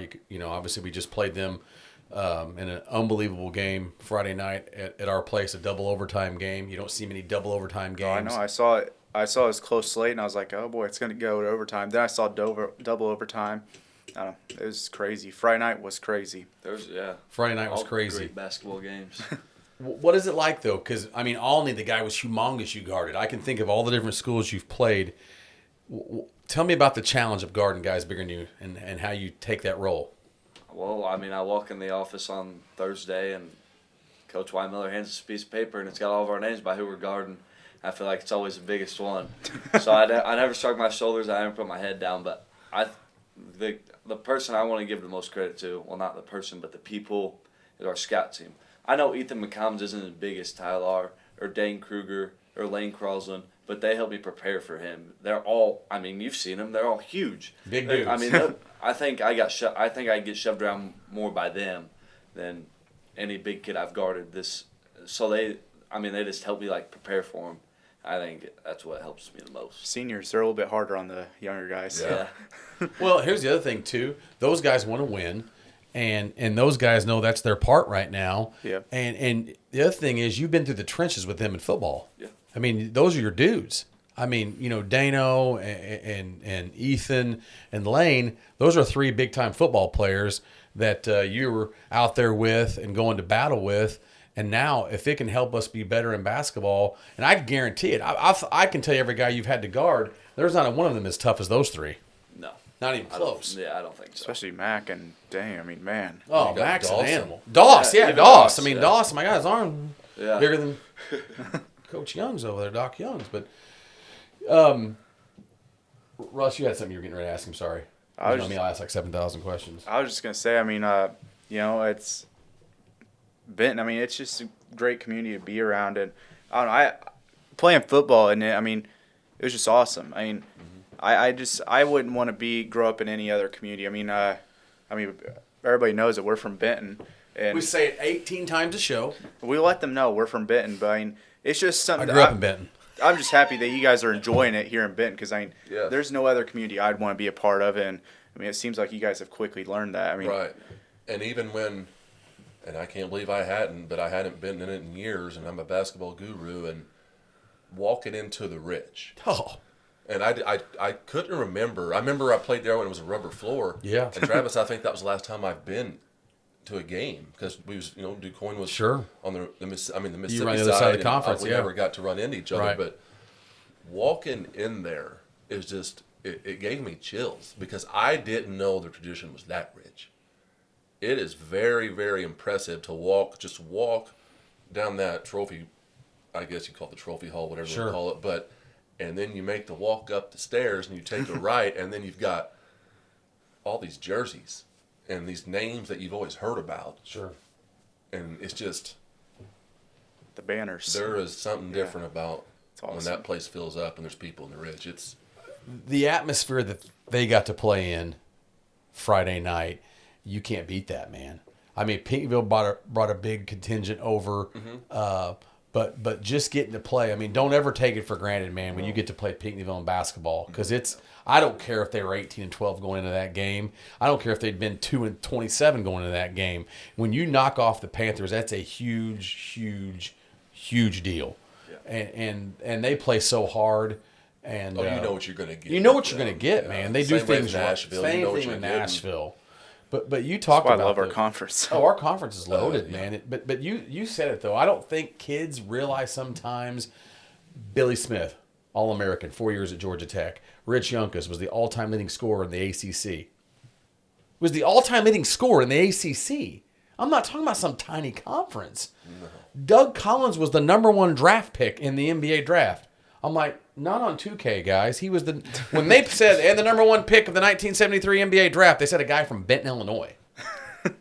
Wasn't there a guy, Nally's, let me know who this, Kai Nuremberger guarded Michael Jordan. They said he was their Michael Jordan over In loved Germany. a hero over there. Yeah. So I mean, In the 80s, played for Benton. I mean, and then went to SIU for Coach Herron. When Coach Herron left, Kai went with him. Kai's son actually kicked for Ohio State. Went to Marion. Oh, really? His son kicked for Ohio State, yeah. But, I mean, just the amount of people that have – I mean, I could sit here and just name – I mean, Danny Johnson. I mean, JoJo's jersey's back there. But I don't – I mean, there's a tradition like no other. Is that the Masters? I think I just gave the Jim Nance a tradition like – I just gave the Jim Nance Masters. But Case is coming up here. He's the golfer. Chris, is that right? He's not in the building yet. Where's he at? Out in the truck. He's out. No, him and Derek are coming in. But, I can see somebody walking. or even like just standing up for the national anthem and looking at that flag, and then you just you're looking around and you see these banners, Everywhere. and then you see all these years of these regionals, these Sweet 16s, these. Yeah. It's just really, really rich tradition inside that gym. And I'll say this, and this isn't to put pressure on you this season, the next couple, but I told Brody this the other night. I said, I expect you guys to play in big games. People are like, well, I think things are going to drop. No. We're not going to drop off. That's not allowed. Let's keep getting better. Right. You know what I mean? But that comes down to work, and that comes down to will you outwork guys? And I think there's a group of kids going through that right now that will outwork guys. Another reason why I think we're so successful is not one kid on the basketball court is playing for them. Yeah. We're all playing for each other, and we all want to win, and we all have the same ending result. I think that's another reason why we're really successful in every sport. Is there anyone better at keeping the book, though, than me? Nope. How much fun is it to watch me keep the book? It's fun to watch it, but when I come to the freshman games, that's the first thing I look forward to is seeing you keeping the book. That Massac game, I might have lost my mind. I threw my hat. Did you really? You did. I threw my hat, and then the guy from Massac, who keeps the book from Massac, young guy, I took his hat off and threw his hat. Did you really? Yeah, and Derek was reffing the game. Should have got a video of this. I know, there probably is one somewhere. Oh my! I don't know. I Benton's like no other, but I don't know. Speak on the culture at DuQuoin. I mean, because what a culture there too. Oh, I mean, like I said earlier, even basketballs, there's a really rich tradition in DuQuoin too. But when you start talking about that DQ on that helmet, that's, I mean, if you don't play on Saturdays over there, you're in trouble. They're not going to like that. And that's just their expectations over there is very, very high when it comes to their football program. I can tell you that because I've been through it. But Al Martin, Al Way, I always said two best football coaches I've ever been around. Al Martin was a genius and still is to this day. I mean, but yeah, the players they've had come through over there football-wise, and it's pretty rich over there too. And I'm a basketball guy, and we started getting really good. When I started coming through high school, we ended up being really good. I mean, I got to play with, at one time there was 3 All-Staters on my starting 5. Who was that? Me and Blau Spiller and Harvey Bilal Smith. Spiller. Wow, Harvey Smith. I mean, 3. I mean, we was good, and then Nick comes along as a sophomore when I'm a senior, and they reload over there too. But Yeah. Did you you play JC one year in the postseason? When you were with We DuQuoin? got beat in sectional. You guys got beat? Yeah, Was They that beat- they beat- Kyle Kirkpatrick's team? Kyle and Beavers and Dobbs. Robbie Dobbs, who moved from Mount Vernon. Yeah, I forgot that was. Yeah. I forgot that was your class against them. I was a junior, You were a junior. and it was tied 20-22 at half. I can tell you. I it did was the game on the 22. radio. And Kill Peebles held the ball the whole second half, and we got frustrated and we got beat. East on That game was at. Beatneyville. Yes. Wow, I haven't thought about that. Was your junior year? That was we was good. Yeah. Was Matt Barton on that team? No, or Barton had left. Barton was at Heron. He was at Heron the year before. He was with them. Yeah, there was a Maurer kid on there. Maurer. Yes. But yeah, That JC team was good. they was good. Yeah, they was good. They had some height. They had high, but Dobbs and Kyle Kirkpatrick, KK. Yeah, KP. Boy, those guys could play, man. I forgot. Wow. Those were some battles, man. I wish the guys, we were talking about archives of JoJo, and we could only find 3 games so far. We're going to have to get Danny Johnson. Danny, right now, we're putting the gauntlet out there. We need you to bring the VHS tapes of JoJo that Mike Chamness talked about. We'll have the VHS set ready, and we'll have it ready here. But, I wish Drake could watch those games that you played in. I'm sure they're somewhere. That's funny. You'd think. Maybe not. I don't know. Maybe they're gone. I've tried to find some Yeah. for him, and I'm like you. It's going to be on VHS. I know. I'm not that old. Yes. Yes. now they're on YouTube. Yeah, I wish we had the luxury today, like there is the technology today, because you can watch any game you want to watch whenever you want to watch it. But yeah, I mean, I'd like to see some definitely BIT tapes. Me too.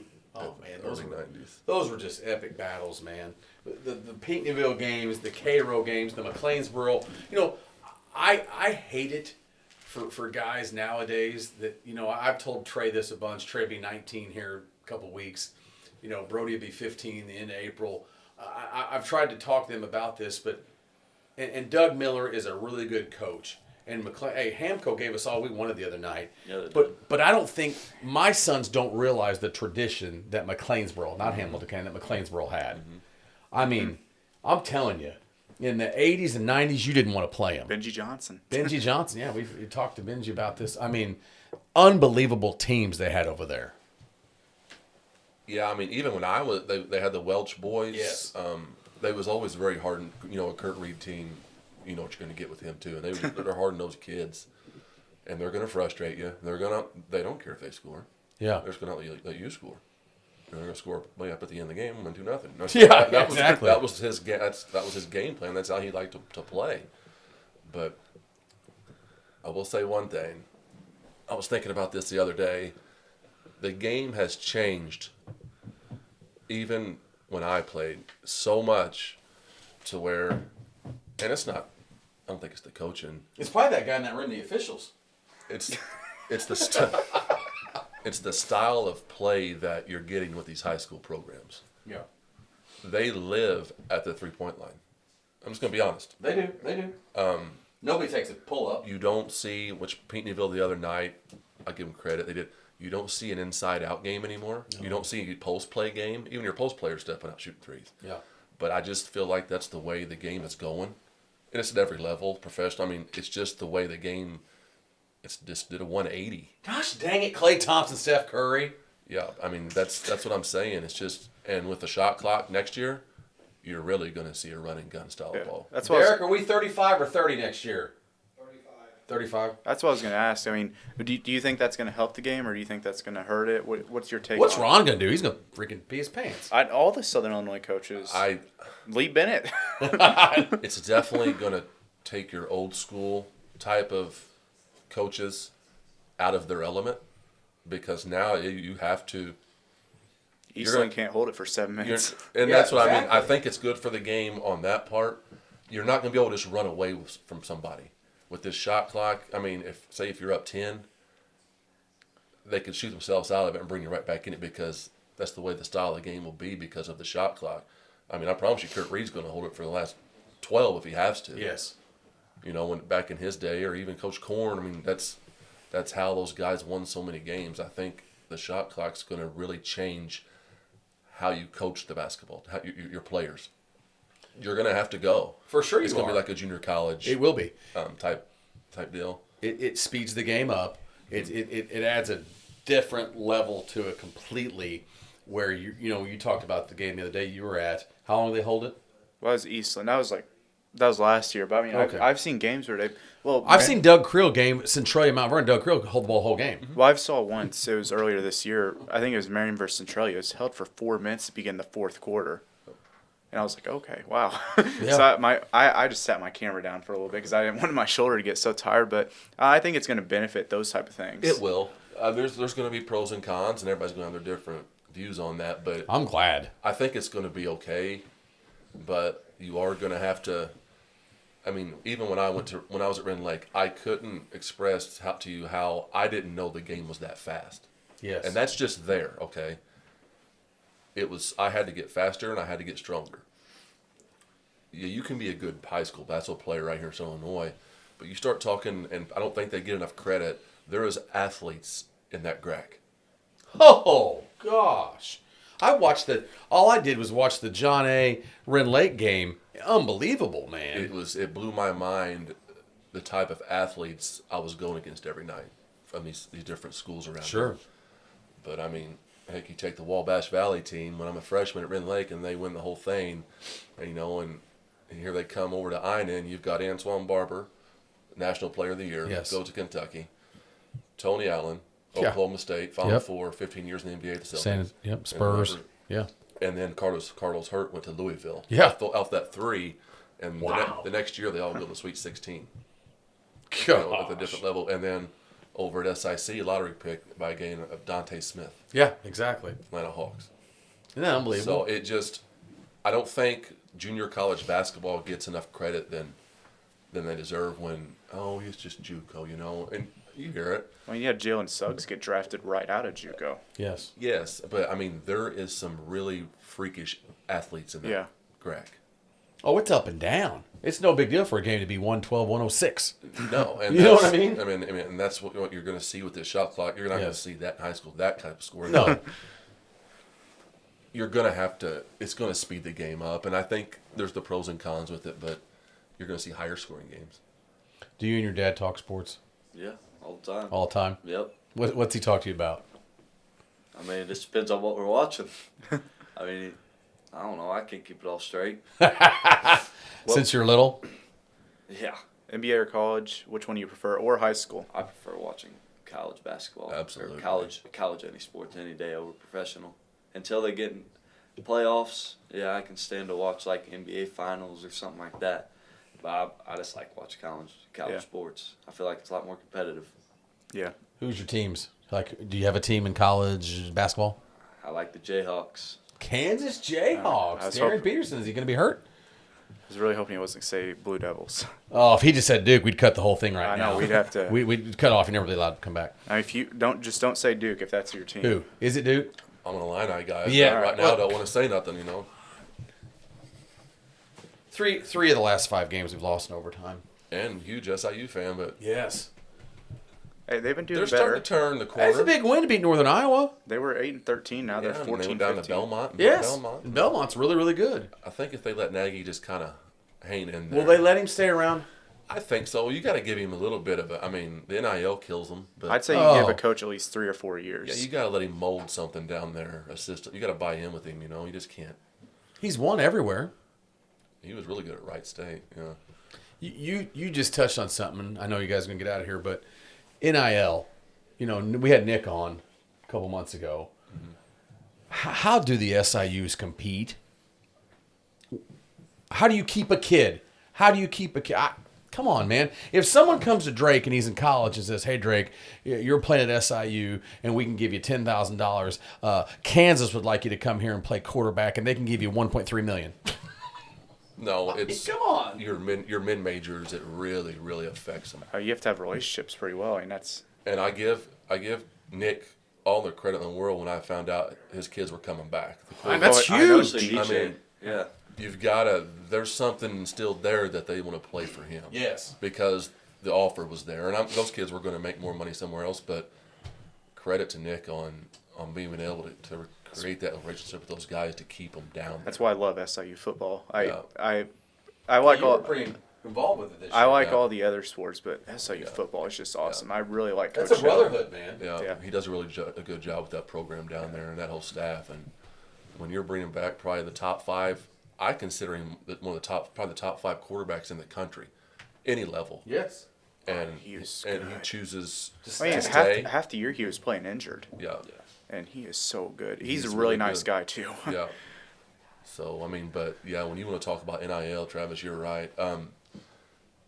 Say if a person signs at SIU, and like you said, and pay for your meals Yeah. and give you a place to live and Sure. blah blah blah, but then you have a pretty good year down there, and all of a sudden the phone calls start coming in, and they're gonna be like, "Hey, Travis, I mean, you want to come for $600,000?" Yeah.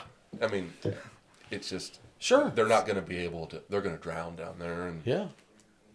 Will anything be done, you think, with college athletics? I Can you don't put the know. horse back in the barn? I've always heard the horse is out of the barn. You ain't no getting him back. They're gonna That have mare to- wants to run.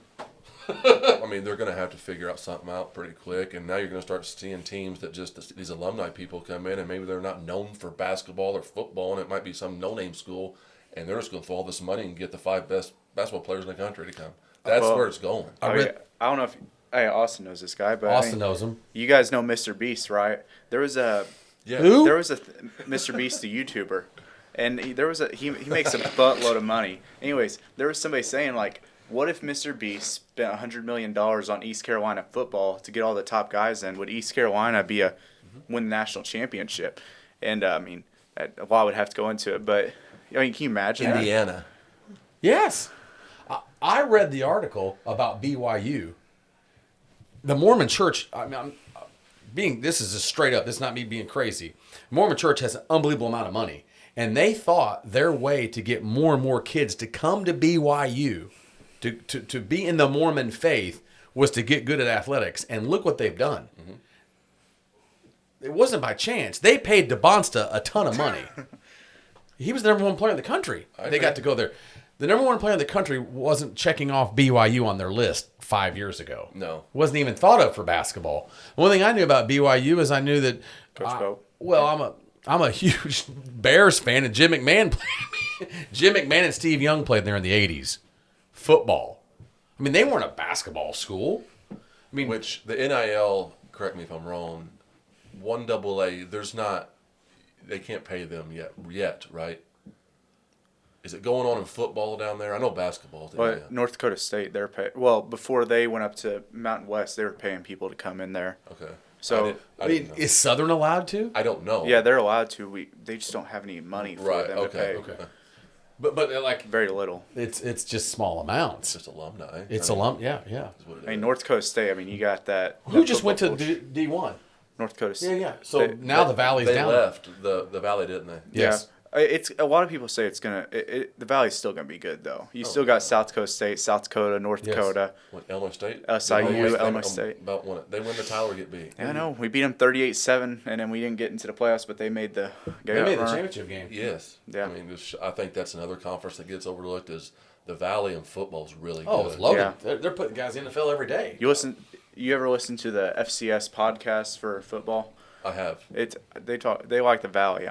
Valley and the Big Sky. That's your two best non-FBS conferences. Yes. Right? Am I saying that right? I always call it D1AA. D1AA was a lot easier than this non-F, whatever the flip it's called now. What is it called? Like what SIU's in? Non-FBA or non-FCS? No, it's called FCS. They're FCS. FCS, yeah, but I'm saying it's just confusing. I wish it was still Division One AA. It was a lot easier. Drake's like, I don't know what you guys are talking about. I love the Missouri Valley football. I love SIU football right now, and it's just really fun to be a part of it down there. I mean, Yeah.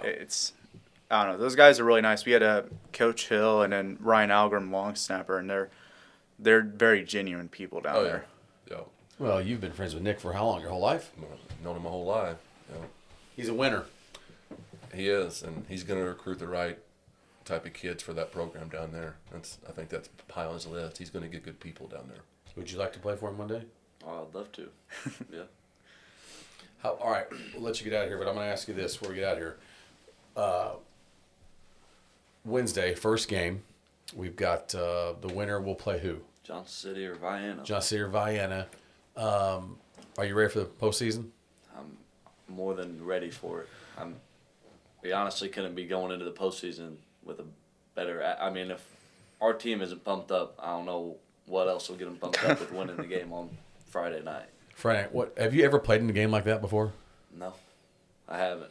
Not in the high school level. No.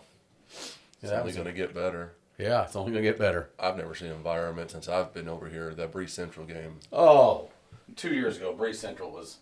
3 best games I've seen. I'm talking people wise. I've never seen the Rich sold out, and it sold out. That's pretty legit. Oh, unbelievable, man. I mean, But then my wife was telling me back in the day, my dad has pictures JoJo's days and those, I guess that place was always full. all the Yeah. time. Well, my stepdad, I mean, he went to Benton. He said he was a year older than JoJo, and he said every Friday night, Benton was in town, Benton was on the road. You traveled wherever they Didn't went. matter.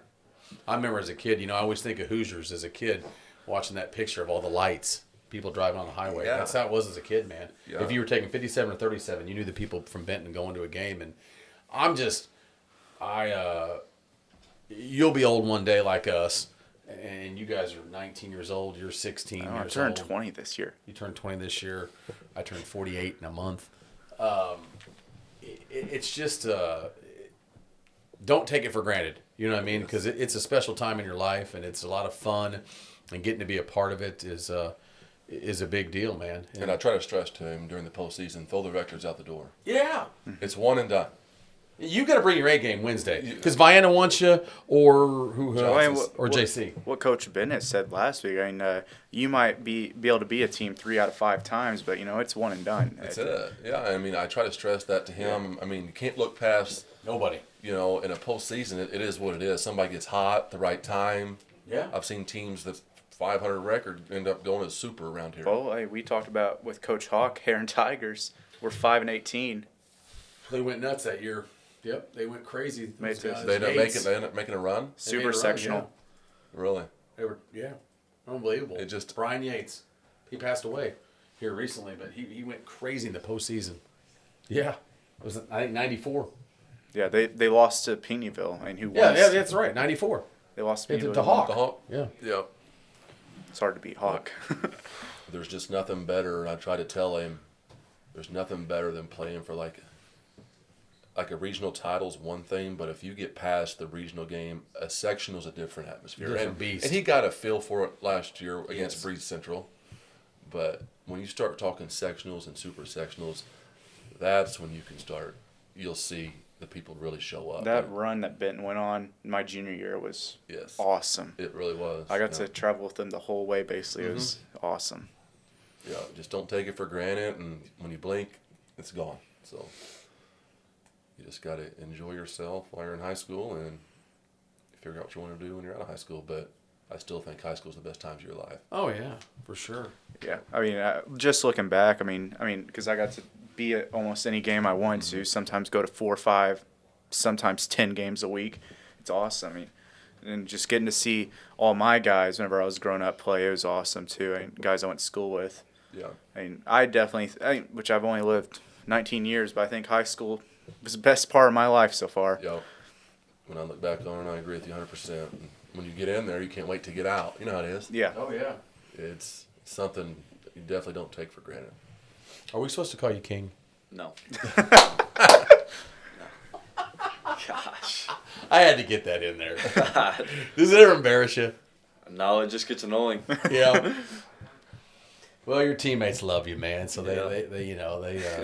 they hey, listen, you're the quarterback, man. Those guys run through a wall for you. Yep. Every one of them. The first kid on the team, the 63rd kid on the team, man. That people will follow strong leaders. People will not follow weak leaders. Well, that's how it was for Tiffin. I mean, we grew up, we were best friends since 3rd grade, and I don't know, that's how it was. It was awesome. Trey always said he'd rather run somebody over than go out of bounds. Oh, yeah. Yeah, he definitely would. like a I mean, linebacker. you played with Fullback. him. You know how Oh, yeah. Tiffin was. He was like a fullback sometimes, man. About 5'9", 190, just try to drill you. I remember our freshman year, we were playing Anna-Jonesboro. That game was so fun. I mean, I know it's Anna, but man, it was awesome. He was scary. I wouldn't want to go against him. He's a good Yeah. quarterback. Was. Last thing, what do you want to end it with, brother? I don't know. I mean, just I want to thank you guys for coming on. Yeah. I mean, No, we appreciate you inviting us very much. Yeah. it's basketball's fun, and I don't know. I appreciate you guys coming on. Basketball season's fun, so we knew that you were busy, and it's appreciate you taking time out of your day to come on here. So Oh, yeah, I appreciate it. Yeah, we really do. Thank you. I'm sure we'll see you guys. Travis will definitely see you guys. I've got about 1,500 teams that are going to be playing, so I'll have to make a decision this week where I'm going. How do you do that? Because I see you try to. I like how broad you are, and you try to get around as much as you can. And but you got people all the time asking to go other places, further away. Yeah, well, How do you pick? I've never asked you. I talked to Darren Kennard, Uh-huh. and I just figure out where he's going, and then we just kind of decide, look at the best matchups, and then he says, well, do you want to go here or do you want me to? And that's just kind of how we go about it. Either way. Or like if I, like Goreville last night, I guess. Is it Goreville or Goatville? Is it Goreville? Goreville. But Goreville last night, I mean, Nick King and Lawson Land asked me to put some highlights for him together at the end of the year, and I was like, well, nothing else going on tonight, so I just went ahead and decided to go down there. And then Friday night, I wish I would have gone up to Weber, Nashville, or Benton. Oh, my gosh. But also, I'm happy at where I went because Hey, you Marymount. had a good game. Mount Vernon It Mary's was a never really a bad good game. 44-42. Those two just battle each other. That's a battle. Yeah. Any game, I think that I could have chose any game. I could have gone down to see Gore go off for 55, but Yeah. Friday night I hadn't seen a 318. I hadn't seen Marion in 2 months, and I had to get back and see Marion. But I don't know. Austin Curry can play. Oh yeah, Have you seen Centralia? yeah. I've seen You've them done how many other games? 5 times, I think. I mean, they're pretty legit, ain't they? Yeah, they. It's not that they're not going to be the. They got Kenny Bratt and they got Archie, but they're On not. paper, they don't just. Yeah, Right. they're not the most athletic team, but the way they play with each other, I mean, they just have such great team chemistry, and they know if Kenny's going to take a right step here, if he's going to take a left step. I mean, and the way Coach Bennett just feeds into him. I mean, I think he could make Carrier Mills good. I think you could too. Like he is crazy. I like what. Help me out. Gosh, dang it! I don't ever forget stuff like this. Waltonville's head coach, Anthony Lowry. Yeah, Anthony Lowry. Coach Lowry told us. He said, he had just played Centralia when we interviewed him, and he said the biggest thing, if you remember this, the biggest thing he noticed was every dude was like 6'2" to 210. Mm-hmm. He said, I don't have, like, I've got a few guys like that, but he said when I have to go to my bench and stuff, not everyone is 6'2", 210. Yeah. He said now, Centralia's not all 6'6", 230, but they're all a built, strong kid. He said they were so strong with the ball and so fundamentally sound. He said, that stuff gets over-talked and overused, but he said they're not jacking stupid shots. They know where to be on defense. They know who to help on. They know when not to, they're so smart. So smart. You could tell by Coach Bennett when he talked about it. It made sense to me that he loves practice more than anything else, because you never hear someone say, "Oh, that Centralia team's dumb." Right. Well, they're making stupid mistakes. I never hear anybody say that. Right.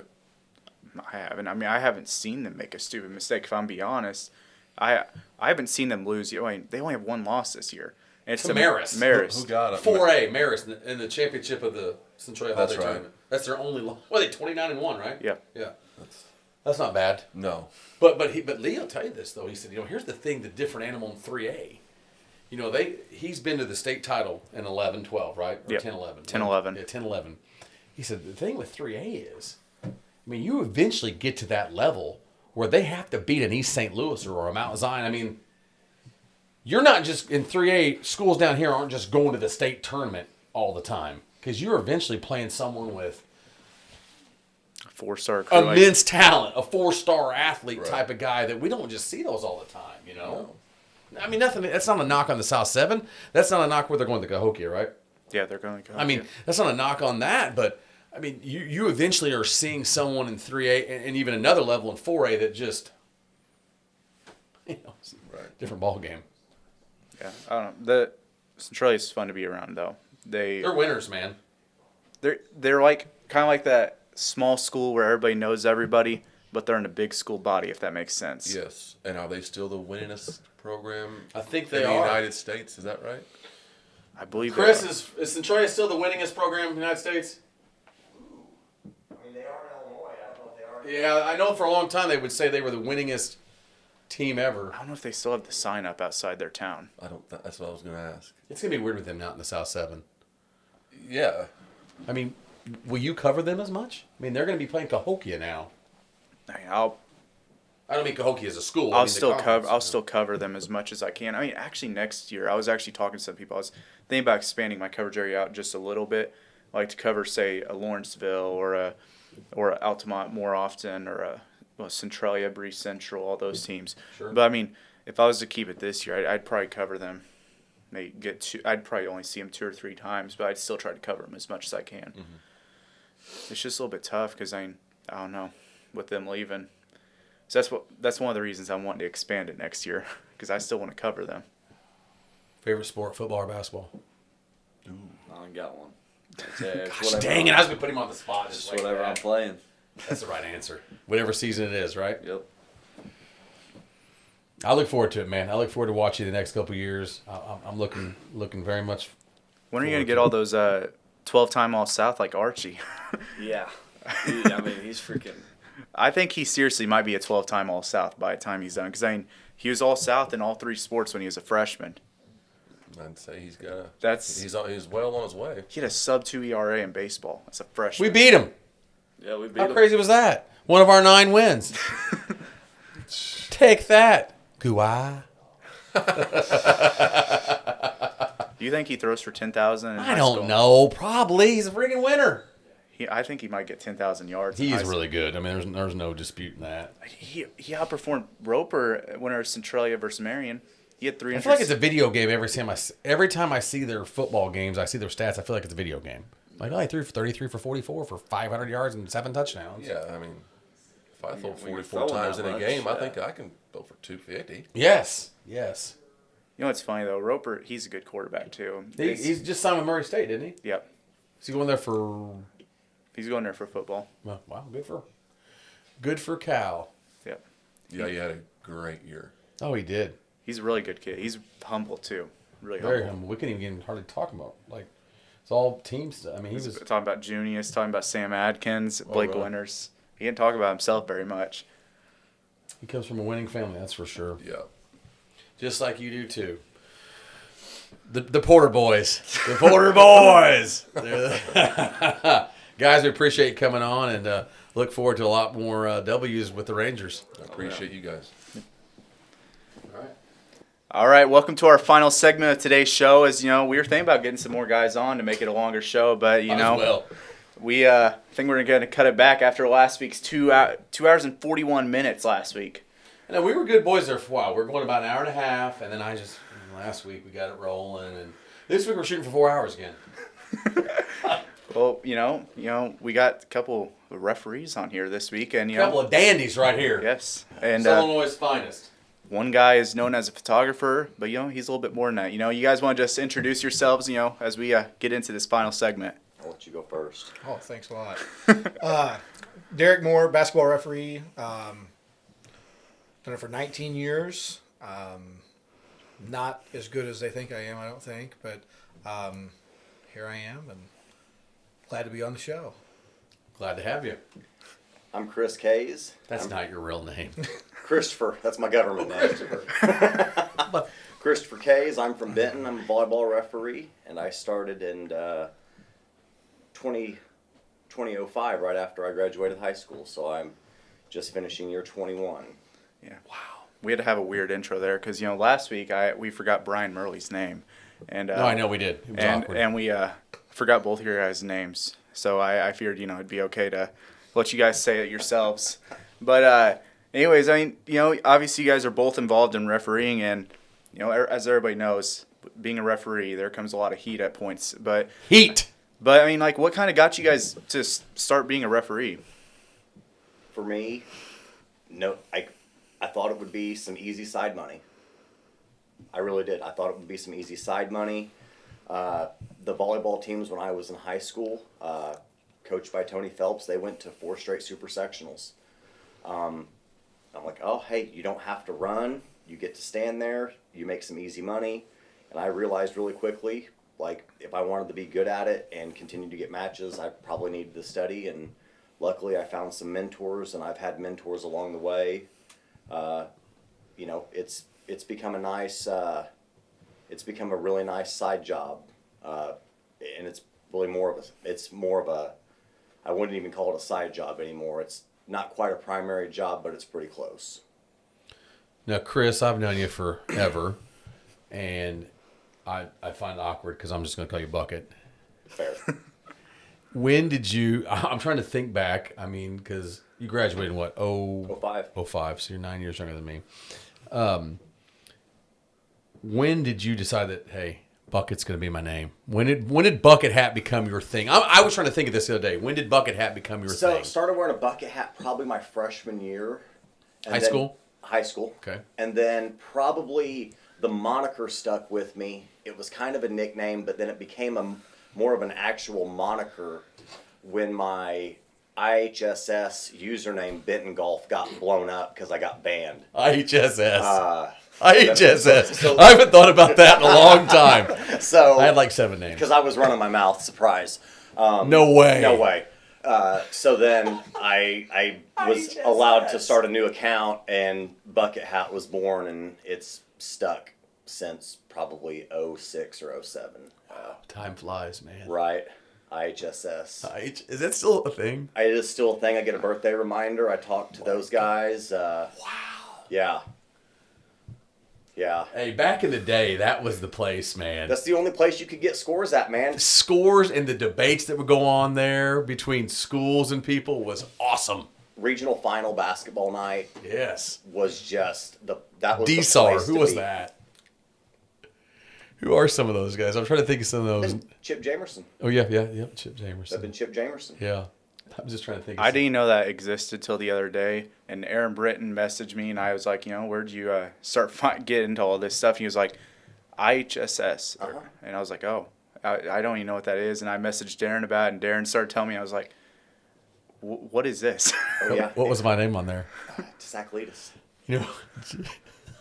My name was Sacklidis. It was because Jake Sacklidis played for the Memphis Grizzlies. Yep. And I just thought he had a great last name. Gosh, that's a long time ago, Chris. Go Grizz. Go Grizz. Derek, long-time official. Now, let's just get it out there. You do not work for Benton High School. That's correct. I do not. I want to get that on the air too. Yes. Oh yeah, that's we Okay. gotta get that on there. When you're a high school ref, when does it get to the point where you like? How long do you have to do it till you have your set group of guys, or do you just immediately start with? You know what I'm saying? Like I see these guys that have worked together forever. You know, I see Ted and Jared and their group. I see the different groups. I know when they come into Benton to different games. I mean, how do you fall into that as a ref? So when you're working like an assigned conference like the South 7 or whatever, it's done by an assigner. So you're getting put with different guys every night, whoever the assigner sees fit, whoever's open. Not always the same 3 guys. Work with different guys a lot throughout the year. When you get to games like in the River Conference that's not done by an assigner, you kind of group up with 2 other guys that you work with a lot, like, stuff like that when you're getting your own games. A lot of games I do is through an assigned league, so I do get to work with different people throughout the year, but always get to fall back with Todd and Jason quite a bit too.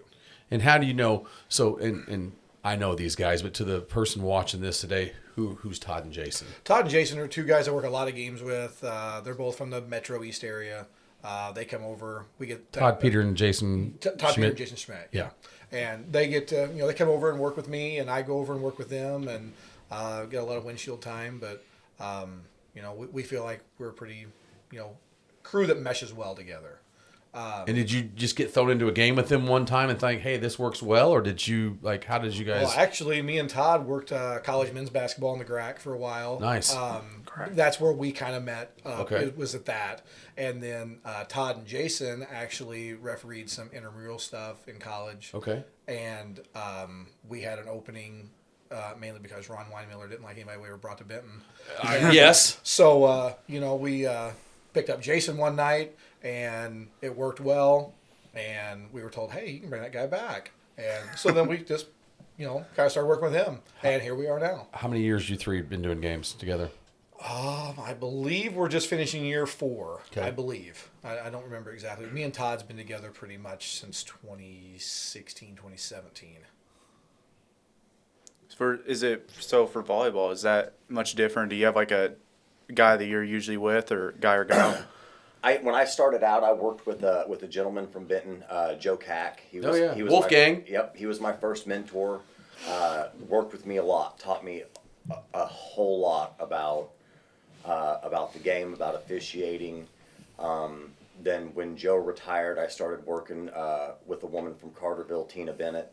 Her husband Shane works a lot of basketball, works a lot of football. Shane. Oh, yeah. Big and jacked. Yeah. Hits the weights.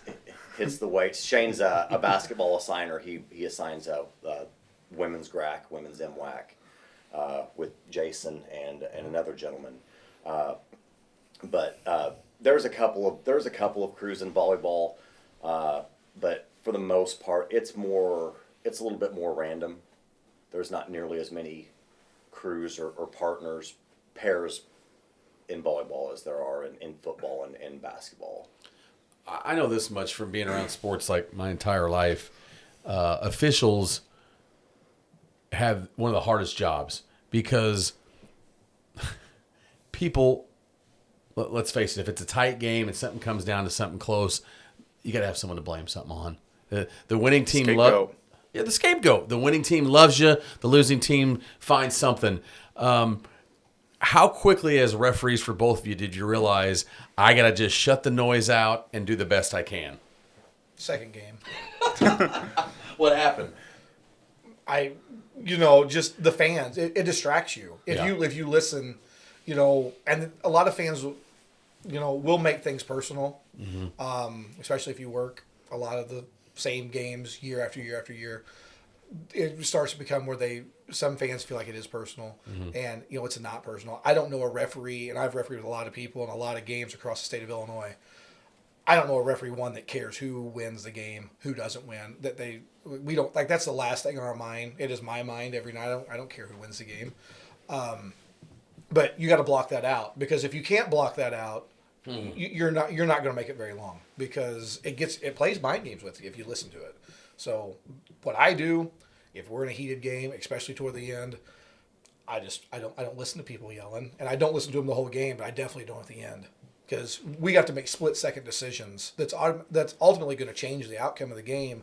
And I don't know if change the outcome of the game is the right word, but we're going to make a call that is going to dictate the game, and not trying to interfere with it. But we have to make calls, and half the gym's going to love you, and half of them's going to hate you. But that's part of the job. That's what we signed up for. Go ahead. I was just going to say, this is just something off the wall, but were you an athlete in high school? Not in high school.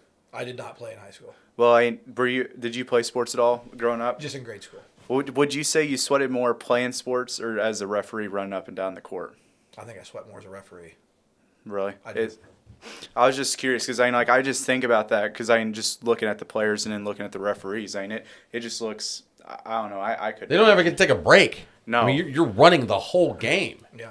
I mean, you're up and down nonstop. Basketball's not like volleyball. I mean, volleyball, you just stand. Right. Yeah, Chris just stands there and look pretty. Yeah. Just stand there and look pretty. I don't get the luxury to stand at the half line, even though I'd like to. Right. Well, here's the thing I was thinking about when wanting to have you guys on. We've talked to a lot of guys on the show about this. People at games. I'm at games constantly. Never seen you at one. Yeah. I live in gyms, pretty much. Besides it being a tough gig, there's just less and less people. You just said it before we came on. You were in an association meeting today in the metro area, and there was 5 guys under 40. It is a problem. And I love sports. I don't care, boys, girls, sports, you name it. I mean, obviously people see me a lot at basketball, baseball, football, just because that's what my boys have played. But what is the answer? Or is there several answers? I mean, both of you guys chime in on this. I mean, what are we going to have to do in the state of Illinois to get these? Because kids are still going to be playing sports, or does it get to the point they say, all right, there's no more freshman basketball? It's not just Illinois' problem. It's a nationwide problem. I can specifically speak to volleyball, but I talk to basketball guys all the time. I was evaluating referees yesterday down in Cape Girardeau. I'm part of an organization out of St. Louis, Gateway Volleyball, and it's part of a large organization called USA Volleyball. But we're constantly trying to recruit new referees. Part of the referee shortage that we talk about in whatever sport it is caused because we have referees retiring or not coming back, but we also have so many contests that have to be covered. What do you mean by that? So like for volleyball, for instance, and I think Derek can probably speak to this on the basketball side. I don't think he's worked a ton of it, but I think you guys know where I'm going to go with this. But like, go to Indianapolis in March, or go to St. Louis in March, and go to the convention center, and you'll see a volleyball tournament with 70 courts. Or go to Indianapolis and go to a qualifier where there's 115 courts using the convention center in the Dome or McCormick Place. These are going on across the country from January through April. And then AAU basketball, it's the exact same way. Now, we have a lot of protections in place and a lot of programs for volleyball, but like, it still gets a little dicey. But we have so many matches to cover. Not enough bodies? And not enough bodies. And when more and more players are coming up and playing matches, you have to have bodies. It's the same way with AAU basketball as well. Travel baseball, softball. Travel baseball, softball. But then when you get to the high school ranks, like you said, there's been 23, Brody's played in 23 freshman games this year. Yeah. And, there's how many varsity games can... 31. 31. Yeah. They can play 31 varsity boys basketball games. And everybody is making an attempt to play As many as they can. all 31 basketball games. Sadly. And... so that's 31 boys games and 31 girls games out of each school. Wow. It compounds. Yeah. And guys don't want to work every single night because they have to give up their time, and they may go make great side money from, the middle of November through the beginning of March, but that takes a toll on you as well. It's kind of all over the place, and it just beats on you. You're working 4 or 5 nights a week, 6 nights a week. You're away from home. You're dealing with verbal abuse, and I've never yelled at a ref. Ever. That I was wrong. Somebody yelled at Derek last night or 2 nights ago.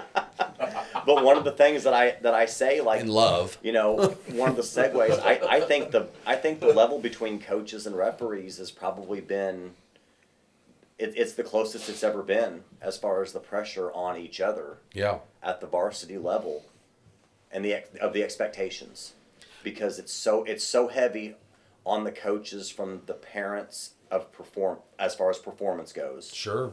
and the expectations, and the coaches have to have an outlet. And this is everywhere. And the phones and the video cameras It's are everywhere. and we're probably the nearest outlet. Sure. You know, if you have a game where it comes down to the end and you have something and you do get the call, you can get it right or wrong. 18 people know about it before you get out of the shower. Yeah. And it just goes so fast that everybody knows, and it's really making the referees, it's making our job harder with all the phones. Used to didn't follow us home. No. Used to, you'd walk off the court. You know, I assign for probably 45 schools in the fall between junior college and high school. So Boys and girls volleyball or just girls? girls in the fall, boys in the spring. Okay.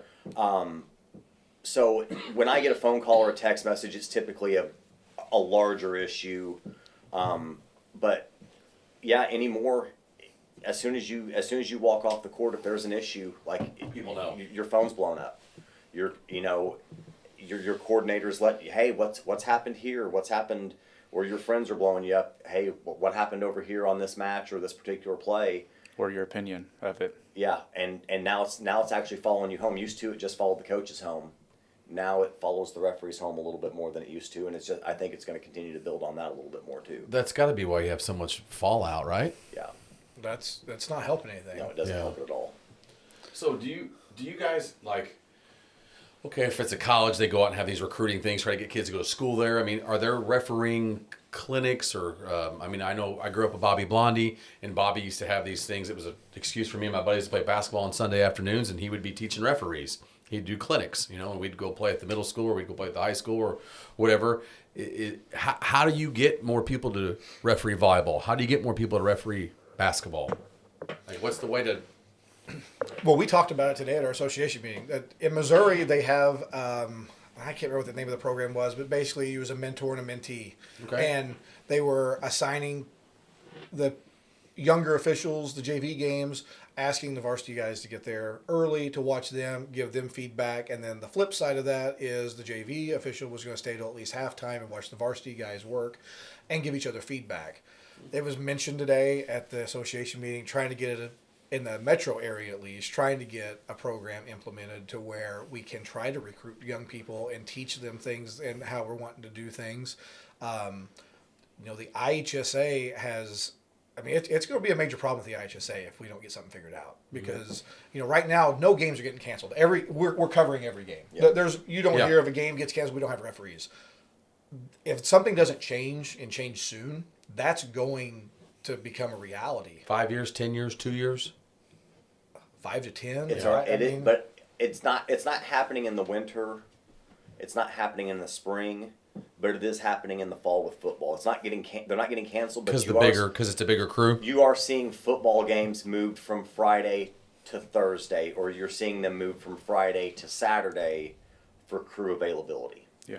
To get a better crew on a game, you're seeing football games moved so they can get a crew on a game. Yeah. So you could see that in our area? I mean, You're already seeing that. Yeah. You're seeing. I remember. Hey, you know, just hypothetically, you know, Benton and Nashville, you know, our crew double booked on Friday night.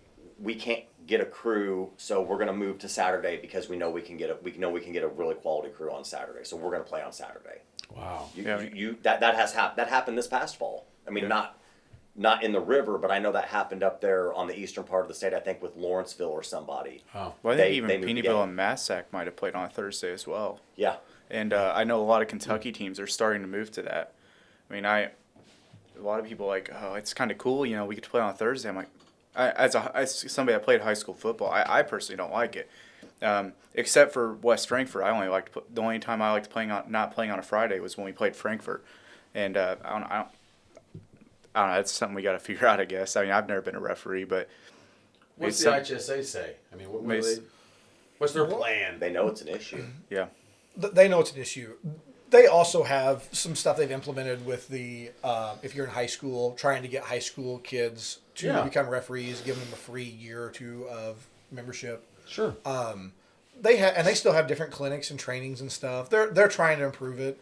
It's a long way to go for it to, in my opinion, it's a long way to go still. But they're trying to make changes. They know they've got a problem, but I think they're like the rest of us. They don't know how to fix it.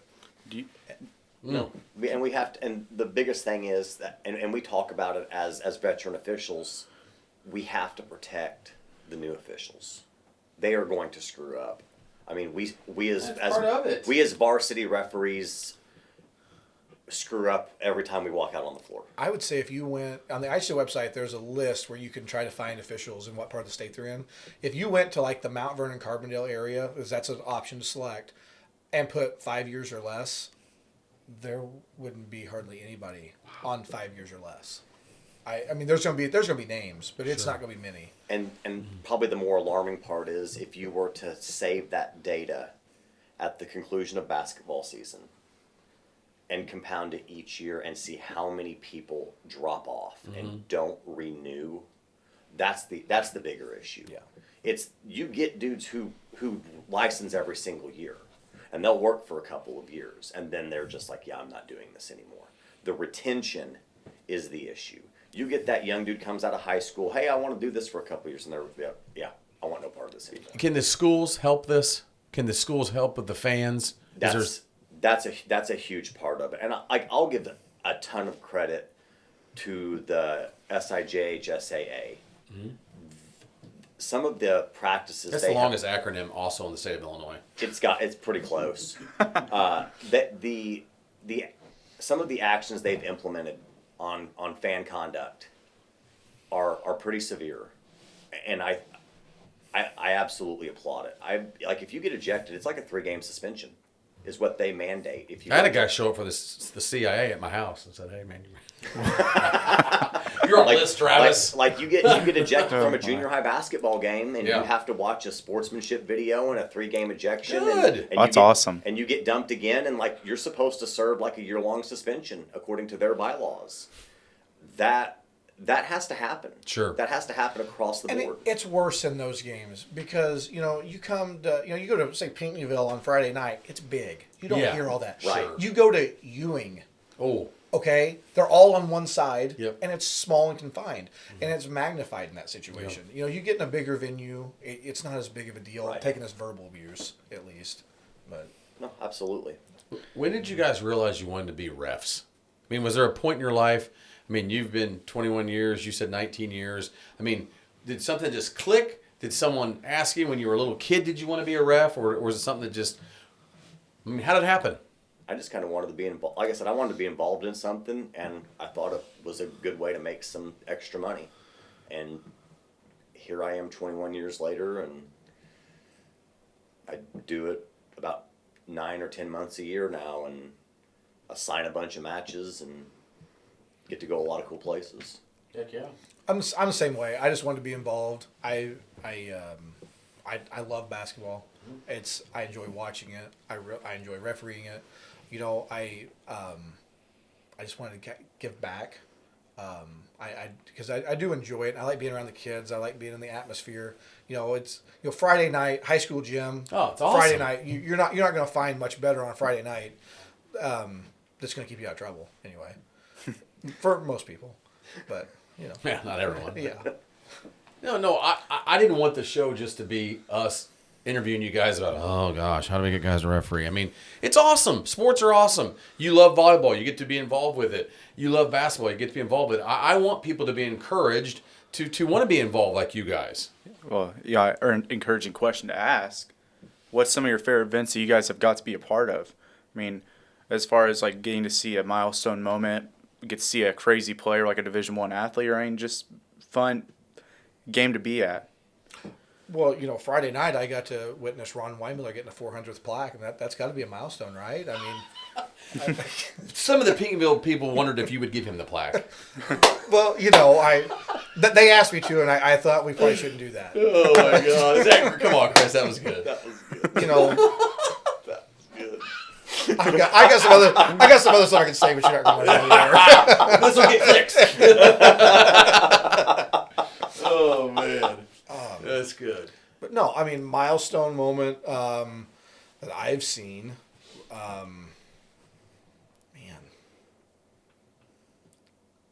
I've seen a lot of good games, and to really point it down to this is the one, man, that's going to be hard to do because I've seen a lot of big games. What's the highest game you've done? The highest I've like postseason wise, sectional semifinal. Okay. I've worked they've both been in Class 4A.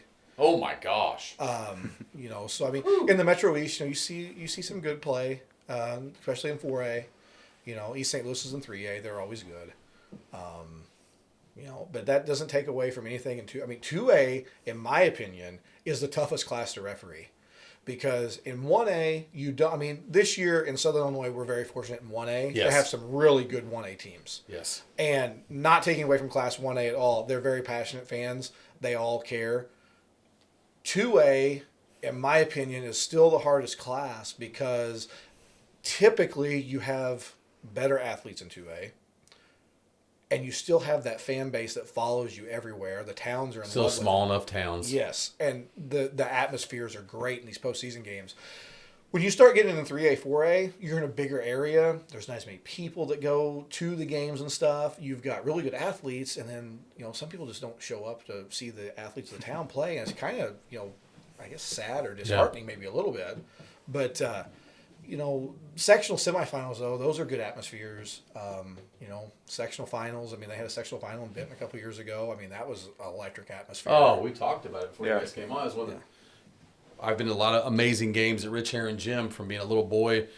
Benton McLeansboro, when my dad has pictures in '84 of kids hanging around the top, the top of the gym on that second level, through the bars, hanging out, people's legs hanging down, to just some unbelievable game. But that game against Bree Central was, Chris, there was, Katie bar the door. It was unbelievable. Thank God the fire marshal wasn't there because, honestly, they kept letting people in. They were buying those extra just walk-in type tickets. And how many people do you think were in that game? There was over 3,000. Over 3,000, easy. I Well thought. over 3,000 Yeah. people there. That was so It was much awesome. Who was on that game? Who, honestly, do you remember who was on the Frank section? Harrison. Well, it was Ron's favorite crew. Brent Garrison, Craig Partridge, and Tim Leasty. Ron said that he said that in association meeting. Favorite crew he ever had. So Because we won? I don't know. I don't know. Love Brent. Brent's awesome.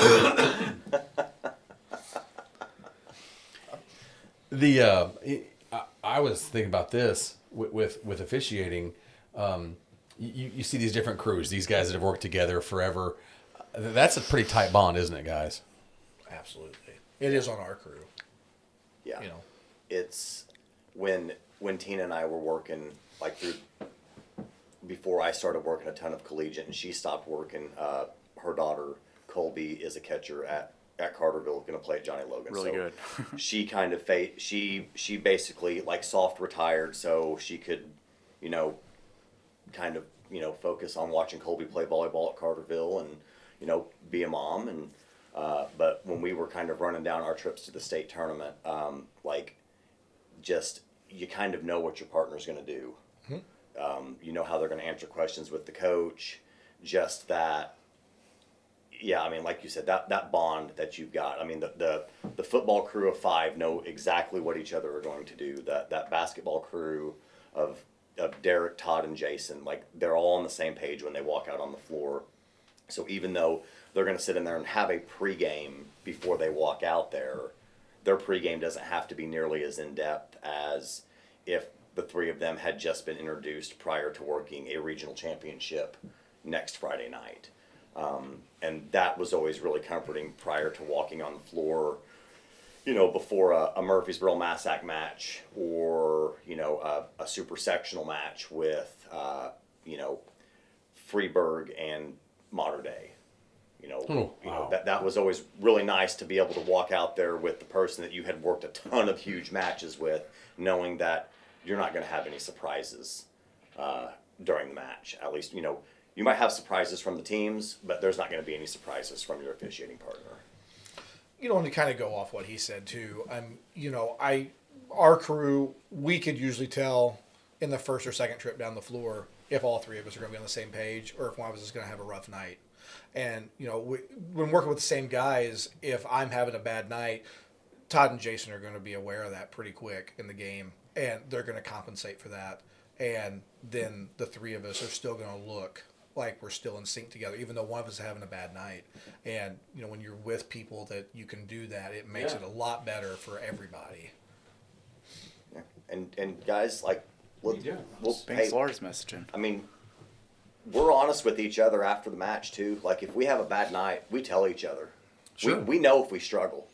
We know if we struggle. I don't usually have to be told if I struggle. I know it. They don't have to tell me. I can usually tell you the first minute if it's going to be a good night or not. We all know if we have bad nights. We don't need, the coaches and the fans let us know that we have bad nights. But we are well aware before they tell us, we know that we've had a bad night. And I think a lot of people, they need to also realize we're human.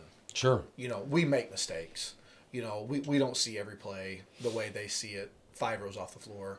I wish I could make all my calls 5 rows off the floor because I think I'd get more of them right. You get a better view. Yeah. Sure.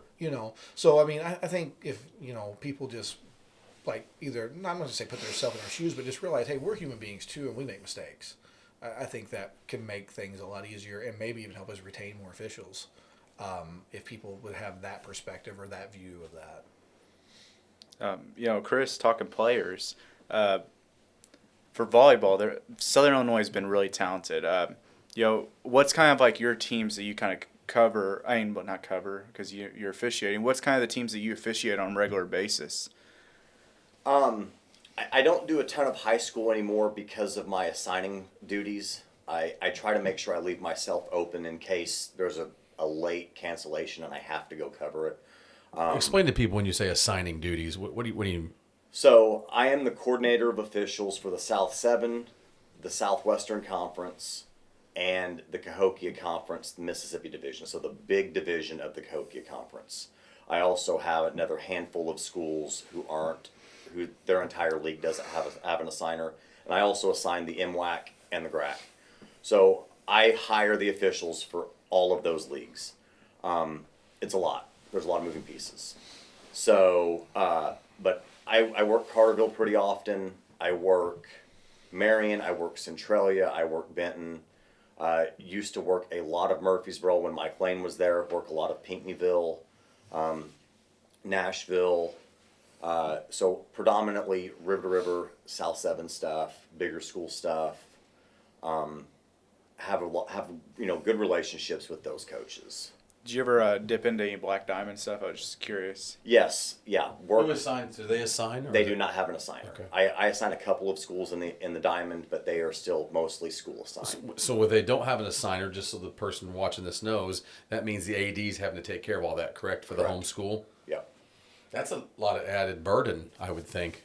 And people don't realize that, like, for the ADs, it's just more than hiring officials or, making sure that courts are scheduled. Like, they have a ton of stuff going on. So when they offload and hire an assigner to hire the referees, that's a tiny piece of what they do. And it makes their life a ton easier. And it adds some impartiality to their job. It gives them an independent body. It gives the coach an independent body to go to when there's an issue as well. I'm just asking you, too, because you've been doing this forever, why doesn't every conference just hire an assigner, whether it's boys basketball, volleyball, football? Control. Okay. I think that's fair. I think some schools, don't want to give up getting The ability to get- the guys they like. Okay. Because not every school hires the same guys or likes the same guys. I think they want to have that control. And there are some people who are like, well, that's a huge part of the job of an athletic director, so they should be hiring officials. And again, it's not nearly as big of a part as people think it is on the AD side. Postseason, where are you going for basketball? Centralia. You get to see the Queen City and King City get faced off again. It will be again. I've already had They the play game. each other? Yeah. They're in the same regional. Yeah. Who does Mount Vernon have to beat to get to Centralia? they have to beat Carbondale. Oh, Lee was talking about that. Coach Bennett was on here last week. Was talking about. And Centralia is playing who? Cahokia. Okay. Yeah, they play. That was part of his not liking, leaving the South 7 different. I know they have a bunch of reasons why, but he's like, it's crazy, man. Our regional, 4 of the 5 conference teams are in our regional. Yeah. It's a conference tournament. It's a conference tournament, basically. Yeah. Because Marion's is in where? They go to Mascoutah. Yeah, they're in Mascoutah. They get the number 1 team in the state. So what games will you have at Centralia? At Centralia, I'll be there Wednesday night, and we'll have Mount Vernon Carbondale, and then I'll be there Friday night, and I'll have the winners of the 2 games on Friday. And then, so you'll get a regional championship. Yes. And then, have you been assigned to a sectional yet, or no? They have not released sectional assignments yet. Do you think you will? I guess we'll see. Okay. I don't know. I mean, would you like to? I would like to think I would have a sectional. Yeah. Yes. They've said the Peenyville fans told them no. He said the Peenyville. He said the Peenyville, man. Well, the worked more games in Peenyville this year than I did Benton. So Yeah, and their checks cash the same. they do. Yes. They do. What does it take? We've had, I know, like I said, I've known Bobby forever, Bobby Blondie and Robbie. And obviously Bobby's been doing this forever. He's been able to have the fortune of being able to do a state championship ball game before. How long or what is the process, for you to get to the next level, to do a sectional championship or a super sectional, or how does that work? I don't know, honestly. So the way it works on basketball, and I can't speak for volleyball. Okay. I wish I stood at the half line, but I don't. Anyway. But anyway. Basically saying Chris doesn't have to do anything. But, well, hey, take it how you want. But so basically, you get there's and you can chime in because he does know this because this is the same in basketball and volleyball. The IHSA has a system. It's called PowerPoints, and there's been a lot of debate on whether this is a good system or a not good system. If you relicense, you get points. If you go to a clinic every year, you get more points. Okay. The higher your coaches are supposed to rate you, the higher your rating is, the more points you have. Same with each coach. Each assigner has a top 15 list. Yes. They get to rank officials 1 through 15 for who they think the best is. That factors into a percentage that gives you more points. Okay. And then the number of games you work gives you more points. That's why you guys do 137 games. 138. How many games have you done this year? I honestly don't know. A lot. I would say somewhere around 60. Gosh. It's a lot of time away from kids. Sure. But so you get your PowerPoint rating, and the IHSA uses this as a way to separate officials out.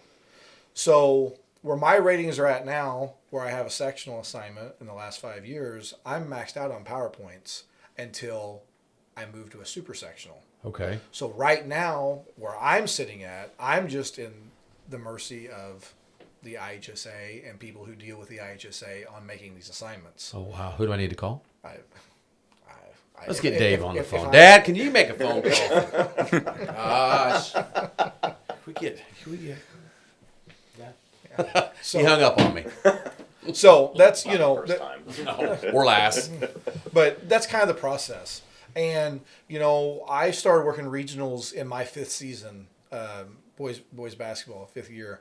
And I worked a number of regional, basically just got to the regional semifinal level, and then moved to the championship game and worked a number of those, and then moved to the sectional, and you just gradually progress. Right. So that's kind of how it works. It's probably not as simple as it maybe sounds. There's a lot that goes into it. And, I just want to see you in a super. Me and you both. Then we want to see you at Champagne. This is a genuine question here. Sometimes they're non-genuine questions? Sometimes they're non. Does the price say you referee a regional championship game compared to a super sectional game? Would the price difference, like how much you get paid, be different, or do you still get paid the same? No, it changes every level through. So the regionals. More money. So the regionals are at a set price, and this year they're going to pay $90 for a regional. Okay. And for each regional game, and then when you move to the sectional, they're going to pay $112. And then I believe $112. That's the most random. And then I believe when you get to the super sectional, it's either $142 or $152. I wish they'd throw change in there too. I wish it was like 142. They do at some point. Come on. Sometimes, like in volleyball. Come on. In Like you get volleyball, they were 56-12. In volleyball, they were like 57-50 a match at one point. Yeah. Like it's, Why? Because at some point they were at a number, and then they were like, "Oh, we're just going to add $2.50 a match," and that's yeah. I mean, it is what it is. That's awesome. State of Illinois. It's money. No, I get it, man. Sure. Yeah, it's your As long as- mad money. as It's your long as mad it- money. As long as it cashes, it's fine. It's How Well, much now is- it's arbiter pay, so it just direct deposits. right. That's true. How much of it, of your side hustle pay, is spent at the Benton Golf Course, Benton Country Club, at the Benton Country Club? I mean, there's. It What depends. about Depends. camera equipment too? A lot. a lot in camera equipment, and it depends on how good my team plays if I have to spend it as much. Well, if you wouldn't get mad at the referees and throw your camera like I saw you do the other night, you wouldn't have to buy I didn't another. throw it. I set it down. Hey, But I did. I thought the charge call was the correct call. I did tell you What that. game? So Friday night. what call? Oh, which one? We have it was in the third quarter. We had a charge on Benton. I don't remember who the player was. I'm trying. So it was a charge on our end. It had to have been right in front of you. It was right in front of me. Yeah. Hey, I was pretty nice that game. Now the freshman game, the guy was trying to throw me out, but that's okay. Well, he was a lot closer to the floor in that freshman game. Yeah, and we were yelling at his belt buckle. He does these little mechanics like this and stuff. I'm gonna have to get you a whistle. Great guy, Have to get you a whistle. great guy. But Hey, after Brody graduates, are you becoming a ref? people ask me about it all the time. I probably should. I don't know. You can get, I you can get just paid to hope- do cardio. I just hope I can make it through Brody's high school career because my ticker is, yeah. You get paid to do cardio. Keep that No. ticker healthy. Yeah, you're right. Knock on wood. Hopefully, in my son's career, he'll have a chance to play in some good games because, we joke about it a lot, but we do have a really good group of. I mean, I think we'll be good in football. I think we'll be good in basketball. Knock on wood, we're going to be good in baseball again.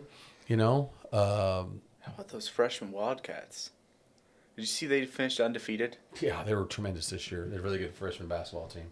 They really do. Brody's friends with all those guys, right, isn't he? Yeah, they're good. We used to play travel baseball with a couple of them for years. They're a very good class. Very good class of athletes. I will say this much, and I was going to ask you guys something actually non-sports related, but it is good for Southern Illinois. There's a really good group of freshmen going through in a lot of different towns right now. Massac's got the best freshman basketball group they've had in years, and Marion's got a really good group.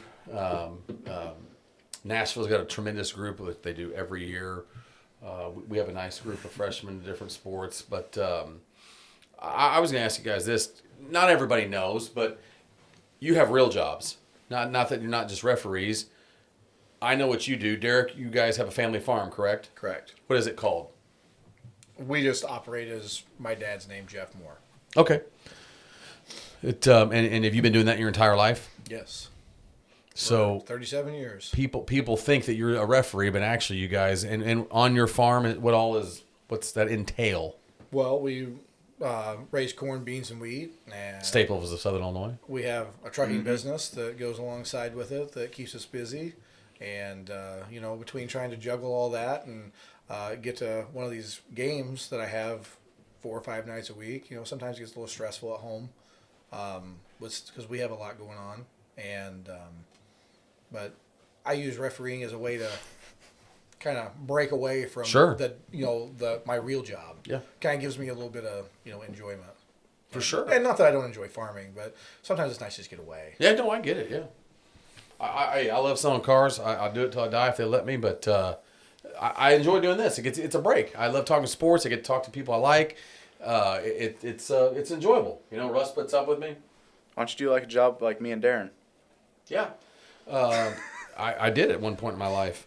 I don't know where I'm going now. Chris K's bucket hat himself. Hey, if you get them to pay me what they do in the car business, I'll come work with you guys. I shouldn't say that. They have a fun job. Explain to everybody. I know what you do, but maybe the average person on here doesn't know all the stuff you're involved I with. shoot people. Great. We've been on for 5 hours. Now we're done. We're done. I take pictures. Yeah. You do. I take What is the name of your business? Shutter Snap Photo. Shutter Snap Photos. Yeah. We're a proud sponsor of Future Ranger Sports. I am. Basically from the beginning. From the jump. From the jump. But he's not Yeah. affiliated with Benton. Just ask him. Yeah. Yeah, right. We ripped that Band-Aid off now, right? Okay. Yeah. You're both employed by Benton. That is not true. The city of Benton employs both of you, don't you? He has the full disclosure. I just own it. You're a Benton City Council member also. I am. Yeah. I wear way too many hats. Too many buckets. Too many buckets. No, I take pictures for a living. That's my primary. How long have you been doing that? 21 years, right out of high school. Same as referee? Same as referee. I wanted to be a history teacher, and You could have been Bob Nimps right there. I could have. I never thought that I would make my living being around sports Okay. like I have. I've been very fortunate, and can't believe that. I mean, and of course the photos started from the Benton Evening News. Oh. Sold. We paper. both worked there. Yeah, we both worked there. Started selling papers on the square after. Oh, Trevor. Started selling papers on the square after school and Saturday morning. Your mom worked there. My mom worked there, and I miss the Benton Evening News. yeah, that place was. It was a lot of fun. Like, these guys will never know. They're never 19 know. years old. They won't know that life that we were able to be a part of. I mean, The small town newspaper. Even the Southern's completely different. It is. I mean, because that was out 7 days a week, and Yeah. the Benton Evening News was, it was an afternoon paper. And Bubby Malkovich did an amazing job, and your mom worked there, and Jim Muir and Phil. What was Phil's last name? Pearson. Phil Pearson. Diana Winston, who I was very close with, really good friend. She showed me a lot of the ropes of that business.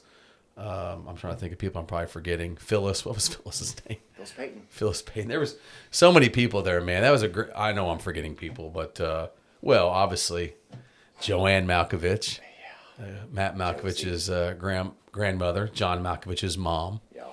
But Becky. Becky Malkovich's mom. That was an awesome place, but it was cool. I mean, you cut your teeth there, man. Yeah. I mean, without the Benton Evening News, who knows if you'd got into all the photography that you've done. Probably not. And, to be able to follow, there was a lot of great journalists that got their start there. Yes. And that's the one thing I'll always look back. Like, I kind of have Bubby's sense of journalistic style. Like, You're not wearing flip-flops, are you? no flip-flops, but, no one's immune. Like, it doesn't matter who you are. You're going in the paper. Like, that's just how it is. And He was the best, man. He was the best. He was the absolute best. And to get a compliment from that guy was, Oh, man. He rode me like a... that'd put you on cloud nine getting a Oh, compliment for sure. from him. And he, one of the most genuine guys you'd ever come Yes. across. One of the most genuine guys you'd ever come across. And but no, I was fortunate to have that access, and I've been able to turn it into a career, and I've had a front row seat to some really, really exciting times, not just as a referee, but also as a photographer. Woodlawn Cardinals. Huh? Woodlawn Cardinals, right? Woodlawn Cardinals, the Sesterville Red Devils. Yes. On their couple of trips to the state tournament with Chip and Shane, and Yeah. all four of Woodlawn's trips. Trying to think, our trip a couple of years ago with the Rangers. For sure. And golf, trips with Benton Golf and Andy Sloan's 2 state championships. And It goes on, man. I mean, it's to have been a part of those and have captured those, like, it's been really, really neat. yeah. It's been awesome. I mean, I was just thinking back to some of the games you've got to cover and things, but pretty cool, man. Kid from Benton, Illinois, and now you've been to Southern Illinois, and what are some of the different publications stuff you've been in? I've been in the Southern. I've been in the Post. New York Post. No. Post Dispatch. Been in the PJ Star. The State Journal Register. I may have done like the News Gazette in Champaign a couple of times, but like it was really neat. Like it was really neat to do some coverage for the PJ Star when they still had the state tournament. So I would cover stuff at Carbondale for the Super and get it to them for their state tournament preview. Sure. I mean, the Journal Star did a great job previewing the state tournament, and I get it. Peoria wasn't Champaign as far as the Sure. facility itself, but the city of Peoria did an awesome job hosting the state tournament. I mean, yeah, again, it wasn't the Assembly Hall. No, sure. But the State Farm Center. or the State Farm Center, whatever we want to call it. Assembly Hall to me until I die. But you know, having watched a ton of games up there in Peoria, like those people did an awesome job, and that city embraced that tournament so well, and like it was just so neat to get a call, you know, from those guys at PJ Star, and they're like, hey, you know, we need stuff from the SIU Carbondale Super Sectional 1 and 2A, and just make sure you get it to us by this deadline. It's like, oh, that's awesome. So when I was up there 3 days later, you know, getting a copy of the preview issue was really neat. And you know, I've done spot news stuff too, but you know, I know a little side story. I got a text message from a parent earlier in the week, and she had sent me a picture of some of my work hanging in her son's rooms. That's awesome. And that was just really neat. My refrigerator's covered with your work, brother. Magnets, circle magnets. Melissa Severin is a circle magnet. Back of Ron Weinmiller's door with the girls. And, Yes. But it like That has to mean something to you, though. Yeah, I mean, that's neat. your work is in so many people's homes that Yeah. you know My forever. house. Yeah, in your house. that it's neat to see stuff like that. Yeah. And, you know, I walk in the high school and I see the big pictures of Smith and Yeah. Dorley and Cy Norman and Gavin Genesio and stuff like that. Like knowing that my work's up there. Sure. And it's not going anywhere. That's really neat. It is for sure. It's an awesome feeling. Well, I was just thinking back with both of you guys being Southern Illinois products.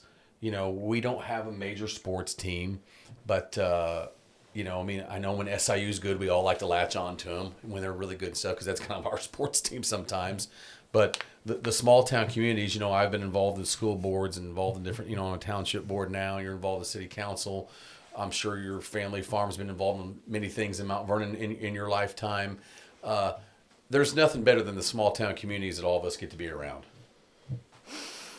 No, I agree. I mean, you know, Mount Vernon is, you know, been a good place. There's a lot of history there too, and being a part, The King City. you know, and being a part, you know, just being around Mount Vernon, and everything that they have up there has been, you know, really good, a good place to be.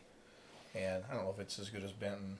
You know, you guys seem to, you know, Benton's smaller. There's more of a connection. You know, at Mount Vernon, there's not really that connection that it seems like maybe you guys have down here, where you guys are maybe a little smaller town. It's kind of funny. My wife's not a big sports fan, and she's like, she just kind of doesn't. I think she gets it, but she probably doesn't care. Jennifer Kays.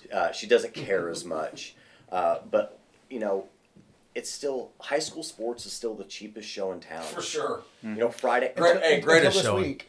Yeah, until this week when Until the this regional week. starts. It's $8. I just go to the side door.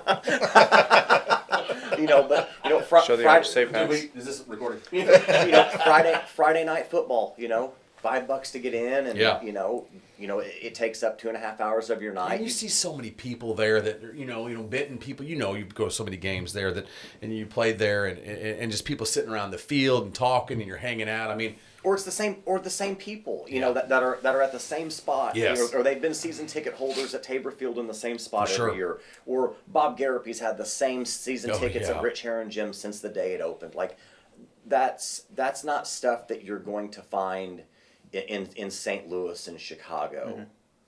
You're not going to find that in big cities. you don't have that. I've told Ron this before. You know, I can still tell you where Charlie Pendle sat, Super Fox, McLean's. Where I can tell you right now, Rich Heron Gym. My dad's got many a picture back when he kind of freelanced and stuff, and the Benton News would take some of his pictures from the '80s and put them in the paper and stuff. But I can still go right now because, what's the guy that had the card shop in town for years? From Benton, his granddaughter was a great runner.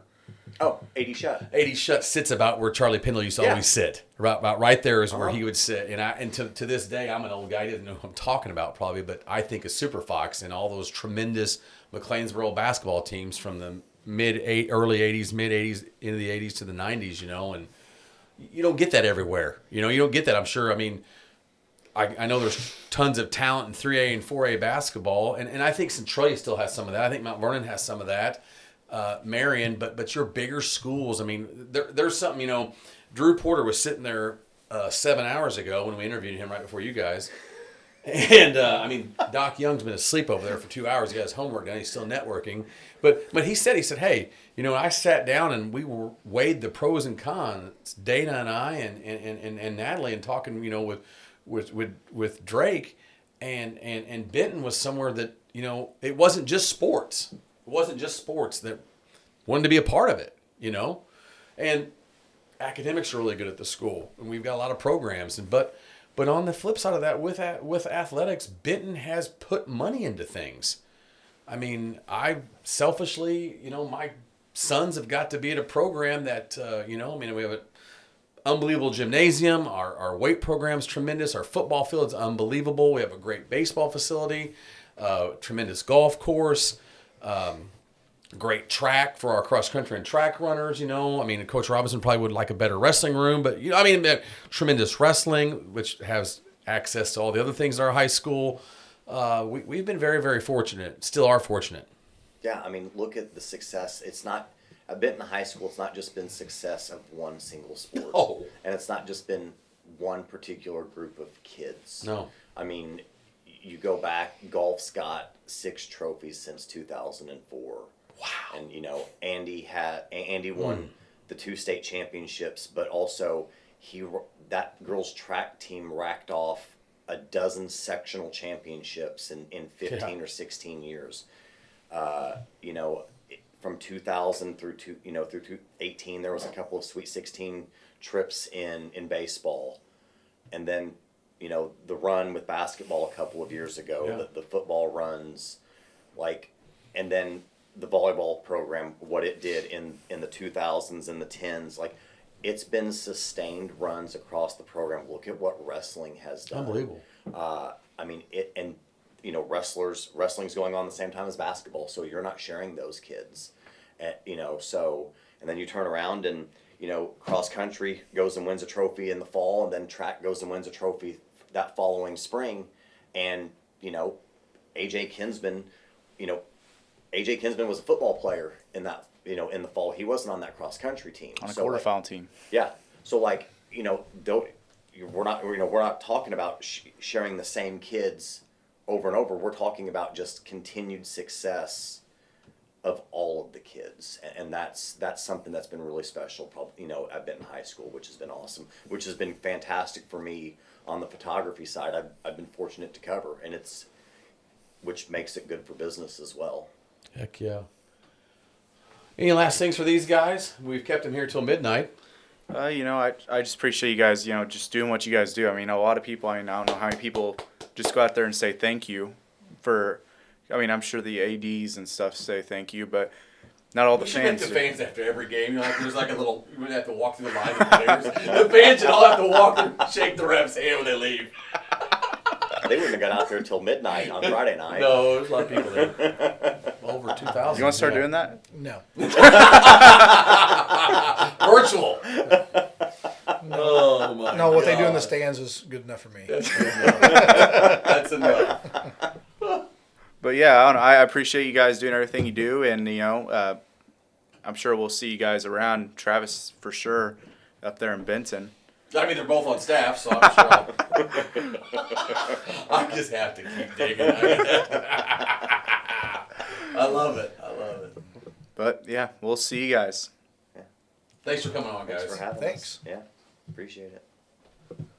Welcome back. As you know, we are wrapping up this show, and I gotta play it. it was a good episode, right?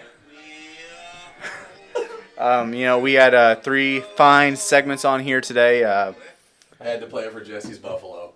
Rich McKay says he is not anticipating to attempt to ban the tush push this season, by the way. That's good to know. Honestly, that's good to know. ESPN just let me know about it. But I thought it was a really nice show today. Yes. It was really fun to get to talk. We had 2 referees on here. 2 We had a coach.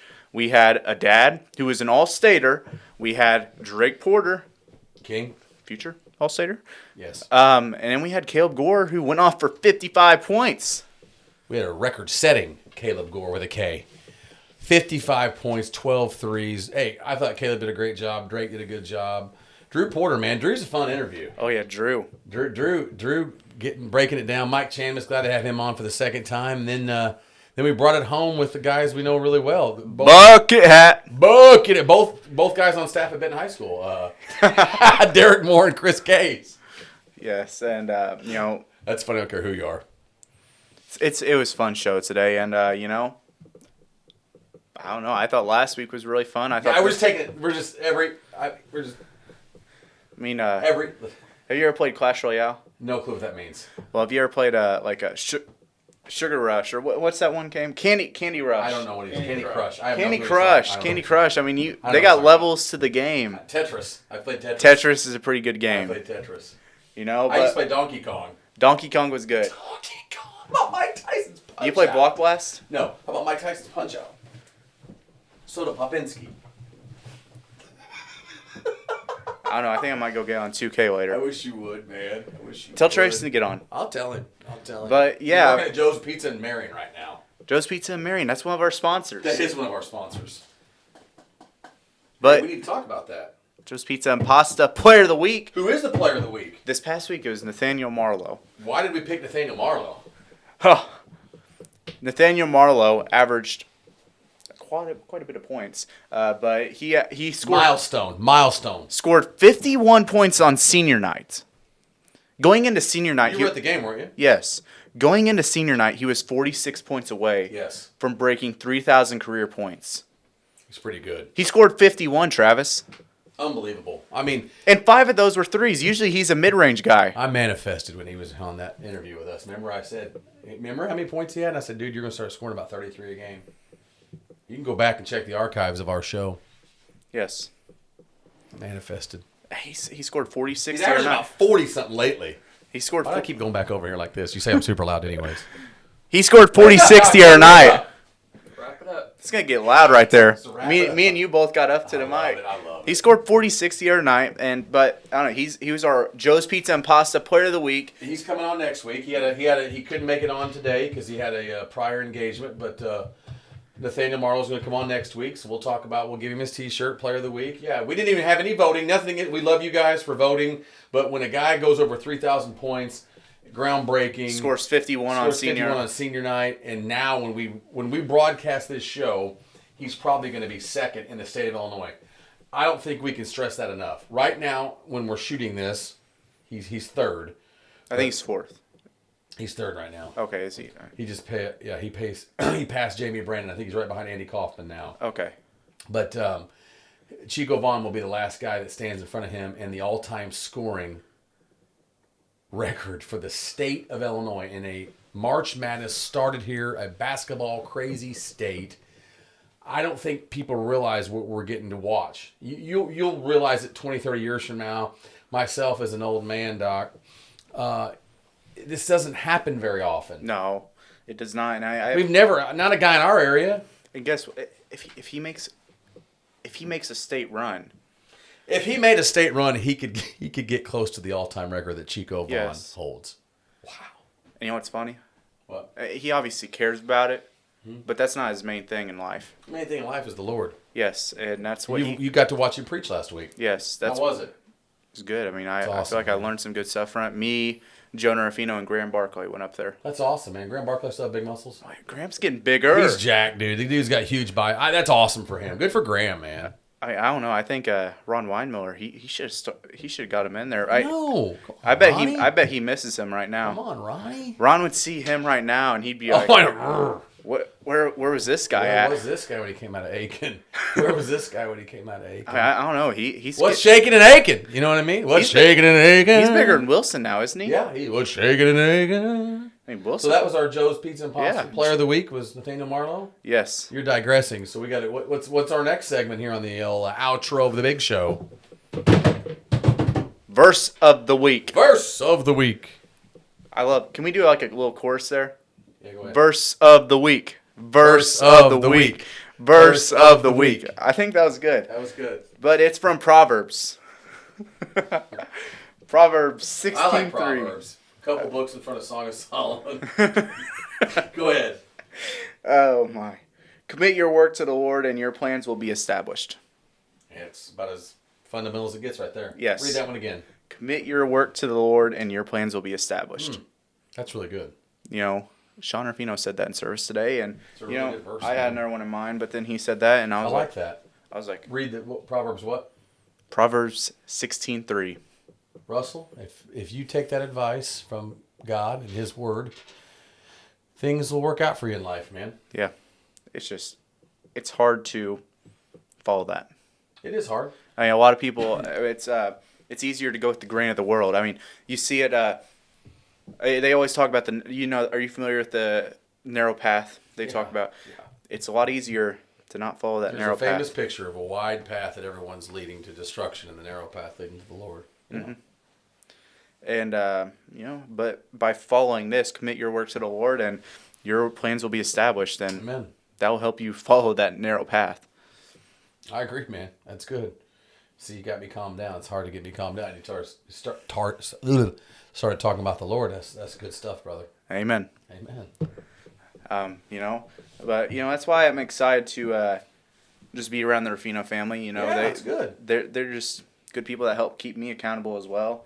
Yeah, amen. Nate Marlowe, he's living for God as well. I mean, He is balling for God and living for God. yeah, I mean, Shooting J's for Jesus. Shooting J's for Jesus. That's my new thing. shooting J's for Jesus. I like that. I'm gonna have to tell that to him. Yep. Tell him that, and see who can get it trademarked faster. I bet it's trademarked. Don't you think? Yeah.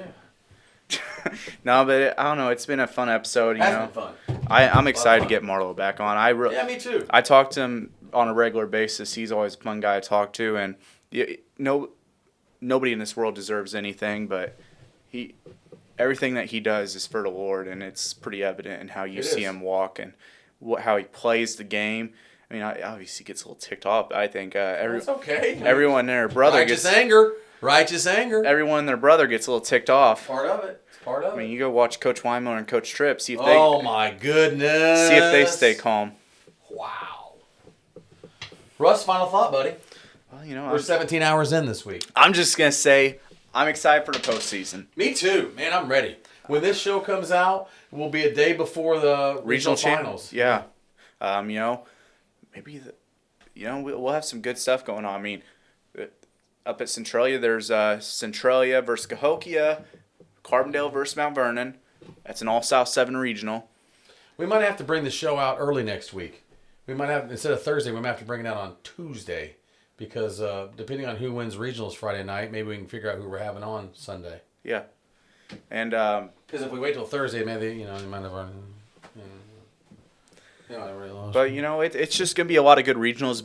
I'm excited. Benton hosts a regional. Pinckneyville. Benton, Pinckneyville. Massac hosts a regional. How about in 1A?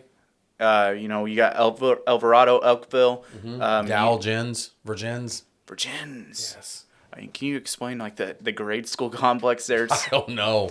It's so weird. Dow. But I mean, it's just a lot of good regionals coming up, and I'm excited. Sparta regional. Yep.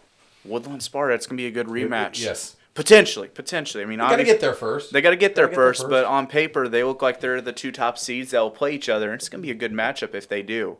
And that 1A sectional. Wow. I mean, there's going to be I know. Think about it. There's going to be a state-ranked team left out of the sectional.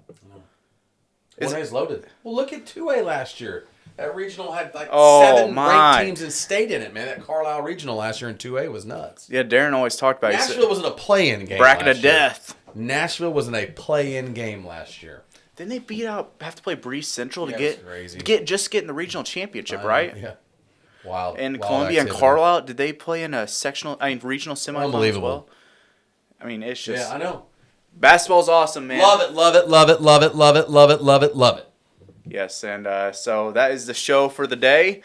It was a pretty fun one, and, maybe we'll get a Tommy King little segment on here each week. Love to have it. Thanks, guys. Love Tommy King, by the way. Love him, love him. We'll see you guys next week.